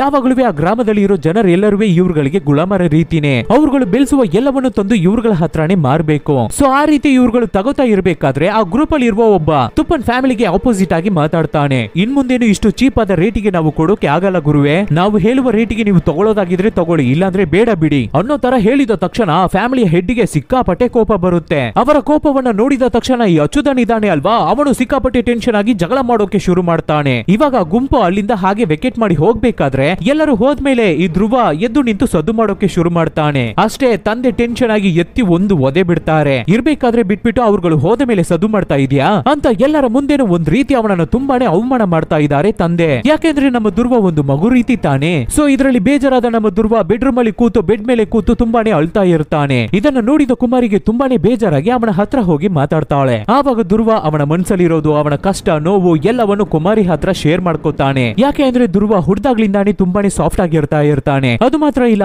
ಊರಲ್ಲಿರೋ ಜನ ಎಲ್ಲರೂ ಇವನನ್ನ ಮೆಂಟಲ್ ಅಂತ ಕೂಡ ಕರೀತಾ ಇರ್ತಾರೆ. ಮನೇಲೂ ಮರ್ಯಾದೆ ಇಲ್ಲ, ಊರಲ್ಲೂ ಮರ್ಯಾದೆ ಇಲ್ಲ ಅಂತ ತುಂಬಾನೇ ಬೇಜಾರಾಗಿ ಕುಮಾರಿ ಹತ್ರ ಹೇಳ್ಕೊಂಡು ಅಳ್ತಾ ಇರ್ತಾನೆ ಧ್ರುವ. ಆವಾಗ ಕುಮಾರಿ ಒಂದೇ ಒಂದು ಮಾತನ್ನ ಮಾತ್ರ ಹೇಳ್ತಾಳೆ, ಇವನ್ನೆಲ್ಲ ಇಟ್ಟು ಒಂದು ಹೆಂಡತಿಯಾಗಿ ಇರುವ ನನಗೆ ನಿಮ್ಮನ್ನ ಇಷ್ಟ ಆಗಲ್ಲ ಅಂತ ಮಾತ್ರ ನೀವು ಅನ್ಕೋಬೇಡಿ. ಇದ್ರ ಮೇಲೆ ನಿಮಗೆ ಈ ಐರನ್ ರಾಡ್ ಬೇಕಾಗಿಲ್ಲ, ನಿಮ್ಮ ಕಷ್ಟ ಸುಖ ಎಲ್ಲವನ್ನು ಕೇಳೋಕೆ ನಾನಿದ್ದೀನಿ, ನಿಮಗಾಗಿ ನಾನಿದ್ದೀನಿ ಅಂತ ಕುಮಾರಿ ಧ್ರುವನ ತುಂಬಾನೇ ಮೋಟಿವೇಟ್ ಮಾಡ್ತಾಳೆ. ಅಷ್ಟೇ, ಧ್ರುವ ನೆಕ್ಸ್ಟ್ ದಿನದಿಂದ ತುಂಬಾನೇ ಚೇಂಜ್ ಆಗ್ತಾನೆ. ಅವನ ಸ್ಟೈಲ್ ಆಗ್ಲಿ, ಅವನ ಬಿಹೇವಿಯರ್ ಆಗ್ಲಿ ಎಲ್ಲವನ್ನು ಕುಮಾರಿ ಚೇಂಜ್ ಮಾಡ್ತಾಳೆ. ನಮ್ಮ ಕುಮಾರಿಯಿಂದ ಧ್ರುವ ಕಂಪ್ಲೀಟ್ ಆಗಿ ಚೇಂಜ್ ಆಗ್ತಾ ಇದ್ದಾನೆ. ಒಂದು full fill husband and wife ಆಗಿ ಇರ್ತಾ ಇದ್ದಾರೆ. ಅವ್ರಗಳ ಲೈಫ್ ತುಂಬಾ ಚೆನ್ನಾಗಿ ಹೋಗ್ತಾ ಇದೆ. ದಿನಗಳು ಕಳೆಯುತ್ತೆ, ತಿಂಗಳು ಕಳೆಯುತ್ತೆ. ಆವಾಗ ಒಂದು ದಿನ ಒಂಟಿಯಾಗಿ ನಮ್ಮ ಕುಮಾರಿ ಆ ಕೊಳದಲ್ಲಿ ಕೂತಿರ್ಬೇಕಾದ್ರೆ ಆವಾಗ ಸಡನ್ ಆಗಿ ಏನೋ ಒಂಥರ ಸದ್ದು ಆಗ್ತಾ ಇದೆ. ಏನದು ಸದ್ದು ಅಂತ ಹಿಂದೆ ತಿರುಗಿ ನೋಡ್ಬೇಕಾದ್ರೆ ನಮ್ಮ ಚೊಕ್ಕನ್ನ ನೋಡಿದ ತಕ್ಷಣ ಆವತ್ತು ಈ ಹುಡುಗನನ್ನ ನಾವು ನೋಡಿದ್ವಲ್ಲ, ಲೋ ತಮ್ಮ ನಿಂತ್ಕೋ ಅಂತ ಹಿಂದೆನೆ ಹೋಗ್ತಾಳೆ ಕುಮಾರಿ. ಲೋ ಯಾರೋ ತಮ್ಮ ನೀನು ನಿಂತ್ಕೋ ಅಂತ ಹೇಳ್ಬೇಕಾದ್ರೆ ಚೊಕ್ಕನ್ನು ನಗಾಡಿ ಬಿಟ್ಟು ಹಾಗೆ ಆ ಕಾಡು ಒಳಗಡೆ ಓಡಿ ಹೋಗ್ತಾನೆ. ಏನು ಎಂತ ಅಂತ ಗೊತ್ತಿಲ್ದೇನೆ ಅವ್ರುಗಳು ಹೇಳಿದ ಮಾತನ್ನ ಕೂಡ ಕೇಳ್ದೆ ಆ ಕಾಡು ಒಳಗಡೆ ಹೋಗ್ತಾಳೆ ಕುಮಾರಿ. ಅವನು ಓಡಿ ಹೋಗ್ತಾ ಇದ್ದಾನೆ, ಇವರು ಅವನನ್ನ ಫಾಲೋ ಮಾಡಿ ಹೋಗ್ತಾ ಇದ್ದಾರೆ. ಹಾಗೆ ಹೋಗ್ತಾ ಇರ್ಬೇಕಾದ್ರೆ ಸಡನ್ ಆಗಿ ಯಾವ್ದೋ ಒಂದು ಜಾಗದಲ್ಲಿ ಯಾರನ್ನೋ ನೋಡಿ ತುಂಬಾನೇ ಹೆದರ್ಕೋತಾ ಇದ್ದಾಳೆ ಕುಮಾರಿ. ಯಾರು ಅಂತ ನೋಡಿದ್ರೆ ಆ ಮಾಟಗತ್ತಿ ರೀತಿ ಒಬ್ಬರು ಅಜ್ಜಿ ಇದ್ರಲ್ವಾ, ಅವರನ್ನು ನೋಡಿ ಕುಮಾರಿ ಹೆದರ್ಕೋಬೇಕಾದ್ರೆ, ಈ ಮುತ್ತಮ್ಮನ್ನ ನೋಡಿ ನೀನು ಹೆದರ್ಕೋಬೇಡ, ನಿನ್ನನ್ನ ವಿತಿನೇ ಇಲ್ಲಿಗೆ ಕರ್ಕೊಂಡು ಬಂದು ಸೇರಿಸಿದೆ. ನಿನ್ನ ಹೊಟ್ಟೆಯಲ್ಲಿ ಒಂದು ಜೀವ ಸೃಷ್ಟಿಯಾಗಿದೆ, ಬಟ್ ಆದ್ರೆ ಆ ಜೀವಕ್ಕೆ ತುಂಬಾನೇ ದೊಡ್ಡ ಅಪಾಯ ಕಾದಿದೆ. ನೀನು ತುಂಬಾನೇ ಇಷ್ಟಪಡುವವನೇ ಅದಕ್ಕೆ ಕಾರಣವಾಗಿರ್ತಾನೆ. ಆದ್ರೂ ನೀನು ಏನಕ್ಕೂ ಹೆದರ್ಕೋಬೇಡ. ಅಂತಹ ಸಿಚುವೇಶನ್ ಬರ್ಬೇಕಾದ್ರೆ ಇಲ್ಲಿ ಬೆಟ್ಟಕ್ಕೆ ಬಾ, ಆ ರಾಕ್ಷಸನ ಕೈಯಲ್ಲಿ ಮಾತ್ರನೇ ನಿನ್ನ ಮಗುವನ್ನ ಕಾಪಾಡೋಕೆ ಆಗುತ್ತೆ ಅಂತ ಕ್ರೂರವಾಗಿ ಇನ್ನ ಏನೇನೋ ಹೇಳ್ತಾ ಇದ್ದಾಳೆ ಆ ಮಾಟಗತ್ತಿ ಅಜ್ಜಿ. ಅದನ್ನ ಕೇಳಿದ ತಕ್ಷಣ ಕುಮಾರಿ ಗಾಬರಿ ಆಗ್ಬಿಟ್ಟು ಹೆದರ್ಕೊಂಡು ಅಲ್ಲಿಂದ ಓಡಿ ಹೋಗ್ಬಿಡ್ತಾಳೆ. ಹೇಗೋ ಓಡಿ ಬಂದು ಆ ಮನೆಯನ್ನ ತಲುಪಬೇಕಾದ್ರೆ ಹಾಗೆ ತಲೆ ಸುತ್ತಿ ಕೆಳಗಡೆ ಬಿದ್ದೋಗ್ತಾ ಇದ್ದಾಳೆ ಕುಮಾರಿ. ಆವಾಗ ಆ ಊರಲ್ಲಿರುವ ದೊಡ್ಡವರೆಲ್ಲ ಕುಮಾರಿಯನ್ನ ಚೆಕ್ ಮಾಡಿ ನೋಡ್ಬೇಕಾದ್ರೆ ಕುಮಾರಿ ಪ್ರೆಗ್ನೆಂಟ್ ಆಗಿದ್ದಾಳೆ. ಈ ನ್ಯೂಸ್ ಇವಾಗ್ಲೇನೆ ಕುಮಾರಿಗೆ ಗೊತ್ತಾಗ್ತಾ ಇದೆ, ಬಟ್ ಆದ್ರೆ ಅದಕ್ಕೂ ಮುಂಚೆನೆ ಆ ಮಾಟಗತ್ತಿ ಅಜ್ಜಿಗೆ ಗೊತ್ತಾಗಿದೆ. ಸೊ ಅದನ್ನ ಯೋಚನೆ ಮಾಡಿ ತುಂಬಾನೇ ಕನ್ಫ್ಯೂಷನ್ ಆಗ್ತಾ ಇದ್ದಾಳೆ ಕುಮಾರಿ. ಬಟ್ ಆದ್ರೆ ಈ ತುಪ್ಪನ್ ಫ್ಯಾಮಿಲಿಯಲ್ಲಿ ತುಂಬಾನೇ ಖುಷಿ ಆಗ್ತಾ ಇದ್ದಾರೆ ಎಲ್ಲರೂ.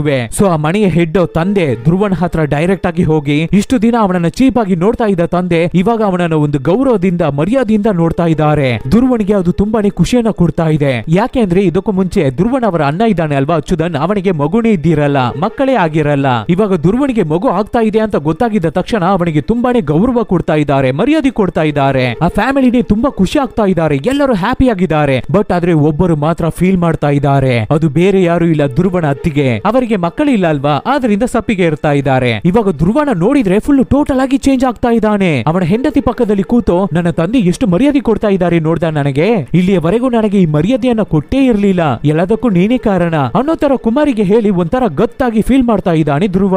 ಯಾಕೆ ಅಂದ್ರೆ ಅವನಿಗೆ ಮಗು ಹುಡ್ತಾ ಇದೆ, ಆ ಮಗುನೇ ಆ ಮನೆಯ ನೆಕ್ಸ್ಟ್ ಜನರೇಷನ್, ಅದೇನೇ ಅವನಿಗೆ ಅಷ್ಟೊಂದು ಮರ್ಯಾದೆಯನ್ನ ಕೊಡ್ತಾ ಇದೆ. ಅದು ಬಂದಿದ್ದ ತಕ್ಷಣ ಅವನನ್ನು ನೋಡ್ಬೇಕಲ್ಲ, ಎದೆ ಎತ್ಕೊಂಡು ತಿರ್ಗಾಡೋದೇನೋ, ಅವನನ್ನ ಮೆಂಟಲ್ ಅಂತ ಕರೀತಾ ಇದ್ದ ಜನರನ್ನ ಗುರಾಯಿಸಿ ನೋಡೋದೇನೋ. ಅದು ಮಾತ್ರ ಇಲ್ಲ, ಅವನ ತಂದೆ ಜಾಗದಲ್ಲಿ ಕೂತು ಅವರ ಪ್ಲೇಸಿಗೆ ಬರೋ ತರ ಕನ್ಸು ಕಾಣ್ತಾನೆ, ಅಷ್ಟು ಗತ್ತಾಗ್ಬಿಟ್ಟಿದೆ. ಹಾಗೆ ದಿನಗಳು ಕಳೆಯುತ್ತೆ. ನಮ್ಮ ಕುಮಾರಿಯನ್ನ ನೋಡಿದ್ರೆ ಮತ್ತೆ ಮತ್ತೆ ಅವಳಿಗೆ ಆ ಕನಸು ಬರ್ತಾನೆ ಇದೆ. ಯಾರೋ ಒಬ್ಬಳು ತಾಯಿ ತನ್ನ ಮಗುವನ್ನ ರಕ್ತ ಚೊಟ್ಕೊಂಡು ಕೈಯಲ್ಲಿ ಇಟ್ಕೊಂಡಿರೋ ತರ ಕಾಣ್ತಾ ಇದೆ. ಇವಾಗ ಮತ್ತೆ ಆ ಕನಸು ಬರ್ತಾ ಇದೆ, ಆದ್ರಿಂದ ಎಚ್ಚರ ಆಗ್ತಾಳೆ ಕುಮಾರಿ. ಪಕ್ಕದಲ್ಲಿ ನೋಡಿದ್ರೆ ಧ್ರುವನನ್ನ ಕಾಣ್ತಾ ಇಲ್ಲ. ಗೆಳಿ ಅಂತ ಹುಡುಕಿ ನೋಡಿದ್ರೆ ಒಂದು ಕಡೆ ಒಬ್ಬನೇ ಕೂತಿದ್ದಾನೆ. ಇಲ್ಲೇನ್ ಮಾಡ್ತಾ ಇದ್ದೀರಾ ಅಂತ ಅವನ ಹತ್ರ ಹೋಗ್ಬೇಕಾದ್ರೆ ಹಾಗೆ ತಿರುಗ್ತಾನೆ ಧ್ರುವ. ಅವನ ಕೈಯಲ್ಲಿ 2 ಬೆರಳನ್ನ ಕಾಣ್ತಾ ಇಲ್ಲ, ಕಚ್ಚಿ ತೆಗೆದು ಬಿಟ್ಟಿದ್ದಾನೆ. 3 ಬೆರಳುಗಳನ್ನ ತೋರಿಸ್ತಾ ಇದ್ದಾನೆ. ಏನು ಅಂತ ನೋಡಿದ್ರೆ ಅವನಿಗೆ ಮೆಂಟಲು ಜಾಸ್ತಿ ಆಗ್ಬಿಟ್ಟಿದೆ, ಹುಚ್ಚುತನ ಜಾಸ್ತಿ ಆಗ್ಬಿಟ್ಟಿದೆ. ಟ್ಯಾಬ್ಲೆಟ್ಸ್ ಗಳನ್ನ ಮೆಡಿಸಿನ್ಸ್ ಅನ್ನ ಸರಿಯಾಗಿ ತಗೊಂಡಿಲ್ವಂತೆ. ನಾನು ಇವಾಗ ಗರಿದೇವನ್ ಆಗ್ಬಿಟ್ಟೆ, ನಾನು ಗರಿದೇವನ್ ಆಗ್ಬಿಟ್ಟೆ ಅಂತ ಹೆದರ್ಸ್ಬೇಕಾದ್ರೆ ಅದನ್ನ ನೋಡಿ ಕುಮಾರಿ ತುಂಬಾನೇ ಗಾಬರಿ ಆಗ್ತಾಳೆ, ಹೆದರ್ಕೋತಾಳೆ. ಇವಾಗ ನೆಕ್ಸ್ಟ್ ದಿನ ನೋಡಿದ್ರೆ ಹೇಗೋ ಕಟ್ಟಾಗಿರುವ ಬೆರಳನ್ನ ಮತ್ತೆ ಅಟ್ಯಾಚ್ ಮಾಡ್ತಾರೆ.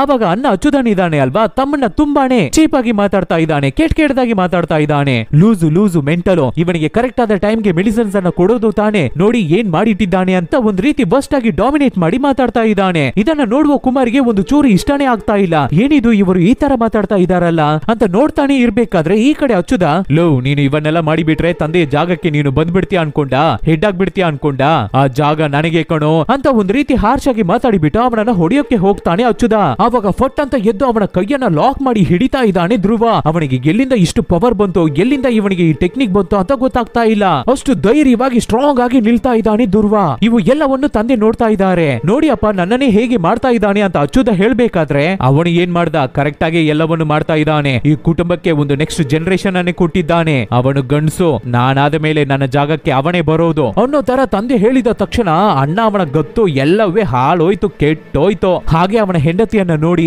ಎಲ್ಲವೂ ನಿನ್ನಿಂದಾನೆ ಕಣೆ ಅಂತ ಅವಳನ್ನ ಗುರಾಯಿಸಿ ನೋಡ್ಬಿಟ್ಟು ಅಲ್ಲಿಂದ ಹೋಗ್ತಾನೆ. ಡೈರೆಕ್ಟ್ ಎಲ್ಲಿಗೆ ಹೋಗಿದ್ದಾನೆ ಅಂತ ನೋಡಿದ್ರೆ ಆ ಊರಲ್ಲೇ ಸೆಕೆಂಡ್ ಚಾನೆಲ್ ಅಂದ್ರೆ ಒಬ್ಬಳನ್ನ ಇಟ್ಕೊಂಡಿದ್ದಾನೆ. ಅಲ್ಲಿಗೆ ಹೋಗಿದ್ದಾನೆ, ಅವಳ ಜೊತೆ ಮಲ್ಕೊಂಡು ಏನನ್ನೋ ಮಾತಾಡ್ತಾ ಇದ್ದಾನೆ. ಇದ್ರ ಮೇಲೆ ನನ್ನ ಕೈಯಲ್ಲಿ ನನ್ನ ಫ್ಯಾಮಿಲಿಗೆ ಹೆಡ್ ಆಗೋಕೆ ಚಾನ್ಸೇ ಇಲ್ಲ, ಈ ಊರಿಗೆ ಹೆಡ್ ಆಗೋಕೆ ಚಾನ್ಸೇ ಇಲ್ಲ ಅಂತ ಪೇಚಾಡ್ತಾ ಇರ್ಬೇಕಾದ್ರೆ ಆವಾಗ ಆ ಹುಡುಗಿ ಏನನ್ನ ಹೇಳ್ತಾಳೆ ಅಂದ್ರೆ ಅವಳ ಹೆಸರು ಪಾರಿಜಾತಮ್ಮ. ನೀವು ಏನಕ್ಕೆ ಗಾರಿದೇವನನ್ನ ವರ್ಷಿಪ್ ಮಾಡ್ತಾ ಇದ್ದೀರಾ, ಅದ್ರ ಬದಲು ಆ ಇಲ್ಲಿ ಬೆಟ್ಟ ರಾಕ್ಷಸನನ್ನ ನೀವು ಪೂಜೆ ಮಾಡಬಹುದಲ್ಲ, ವರ್ಷಿಪ್ ಮಾಡಬಹುದಲ್ಲ, ಅದೇನೇ ಕರೆಕ್ಟ್ ಆಗಿರುತ್ತೆ ಅಂತ ಅವಳು ಹೇಳ್ಬೇಕಾದ್ರೆ ನನಗೆ ಗೊತ್ತು ನಾನು ಏನ್ ಮಾಡ್ಬೇಕು, ಯಾರಿಗೆ ಮಾಡ್ಬೇಕು ಅಂತ, ನೀನು ಅದನ್ನೆಲ್ಲ ಹೇಳ್ಬೇಡ, ನಿನ್ನ ಬ್ಯಾಕ್ ಅನ್ನ ಇದ್ರ ಒಳಗಡೆ ತರಬೇಡ ಅಂತ ಕೋಪದಿಂದ ಅವಳಿಗೆ ಬೈದು ಅಲ್ಲಿಂದ ಹೊರಗಡೆ ಬರ್ತಾನೆ ಅಚ್ಚುದ.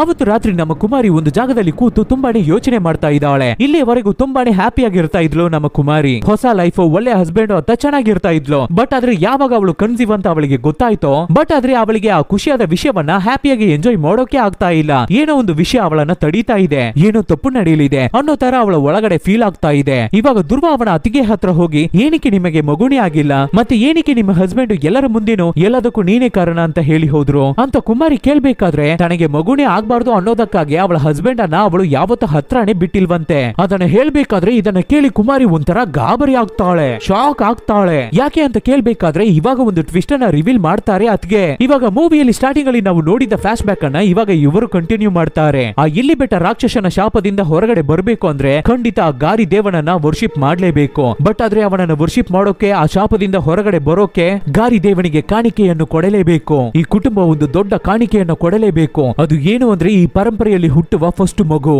ಅಂದ್ರೆ ಈ ಜನರೇಷನ್ ಅಲ್ಲಿ ಹುಟ್ಟುವ ಫಸ್ಟ್ ಮಗು, ಅದನ್ನ ಆ ಗಾರಿ ದೇವನಿಗೆ ಕಾಣಿಕೆಯಾಗಿ ಕೊಡಬೇಕು. ಎಸ್, ಅದನ್ನೇ ಆ ತುಪ್ಪನ್ ಕೂಡ ಮಾಡಿರ್ತಾನೆ. ಆ ಶಾಪದಿಂದ ಹೊರಗಡೆ ಬರ್ಬೇಕು ಅಂತಾನು, ಅವನು ಕೇಳುವ ವರವನ್ನ ಆ ಗಾರಿ ದೇವನ್ ಕೊಡಬೇಕು ಅಂತಾನು ತನ್ನ ಸ್ವಂತ ಮಗುವನ್ನೇ ಆ ಗಾರಿ ದೇವನಿಗೆ ಕಾಣಿಕೆಯಾಗಿ ಕೊಟ್ಟಿದ್ದಾನೆ ತುಪ್ಪನ್ನ. ಆ ಗರಿದೇವ ಕೂಡ ಪಾತಾಳದಿಂದ ಮೇಲ್ಗಡೆ ಬಂದು ಆ ಮಗುವನ್ನ ಹಾಗೆ ಎಳ್ಕೊಂಡು ಪಾತಾಳಕ್ಕೆ ಹೋಗಿ ಮಗುವನ್ನ ಕೊಚ್ಚಿ ತಿಂದ್ಬಿಟ್ಟಿದೆ. ಅಷ್ಟೇ ನೆಕ್ಸ್ಟ್ ಸೆಕೆಂಡ್ ಆ ತುಪ್ಪನಿಗೆ ಆ ಕಾಯಿಲೆ, ಆ ರೋಗ ಅವನಿಗೆ ವಾಸಿ ಆಗ್ಬಿಟ್ಟಿದೆ. ಅವನು ಕೇಳಿದ ವರ ಕೂಡ ಅವನಿಗೆ ಸಿಕ್ಕಿದೆ. ಬಟ್ ಆದ್ರೆ ಆ ಮಗುವನ್ನ ಕಳ್ಕೊಂಡ ತಾಯಿ, ನಂಗೈ ತಾಯಿ, ಆ ದೇವಲೋಕದ ದೇವಿಯ ಸ್ಟ್ಯಾಚ್ಯೂ ಮುಂದೆ ಸೂಸೈಡ್ ಮಾಡಿ ಸತ್ತೋಗ್ಬಿಟ್ಟಿದ್ದಾರೆ, ನೇಣ ಹಾಕೋಬಿಟ್ಟಿದ್ದಾರೆ. ಆದ್ರೂ ಕೂಡ ಇವ್ರುಗಳು ಇನ್ನೊವೇ ಆ ಗಾರಿ ದೇವನನ್ನೇ ವರ್ಷಿಪ್ ಮಾಡ್ತಾ ಇದ್ದಾರೆ. ಇವಾಗ ನಿನಗೆ ಗೊತ್ತಾಗ್ತಾ ಇದೆಯಾ ನಾನು ಯಾಕೆ ಮಗುವನ್ನ ಹೆತ್ತಲಿಲ್ಲ ಅಂತ ದೊಡ್ಡ ಬಾಂಬ್ ಅನ್ನ ಹಾಕ್ಬೇಕಾದ್ರೆ ನಮ್ಮ ಕುಮಾರಿಗೆ ಬೇವು ತೋಗ್ಬಿಡ್ತಾಳೆ.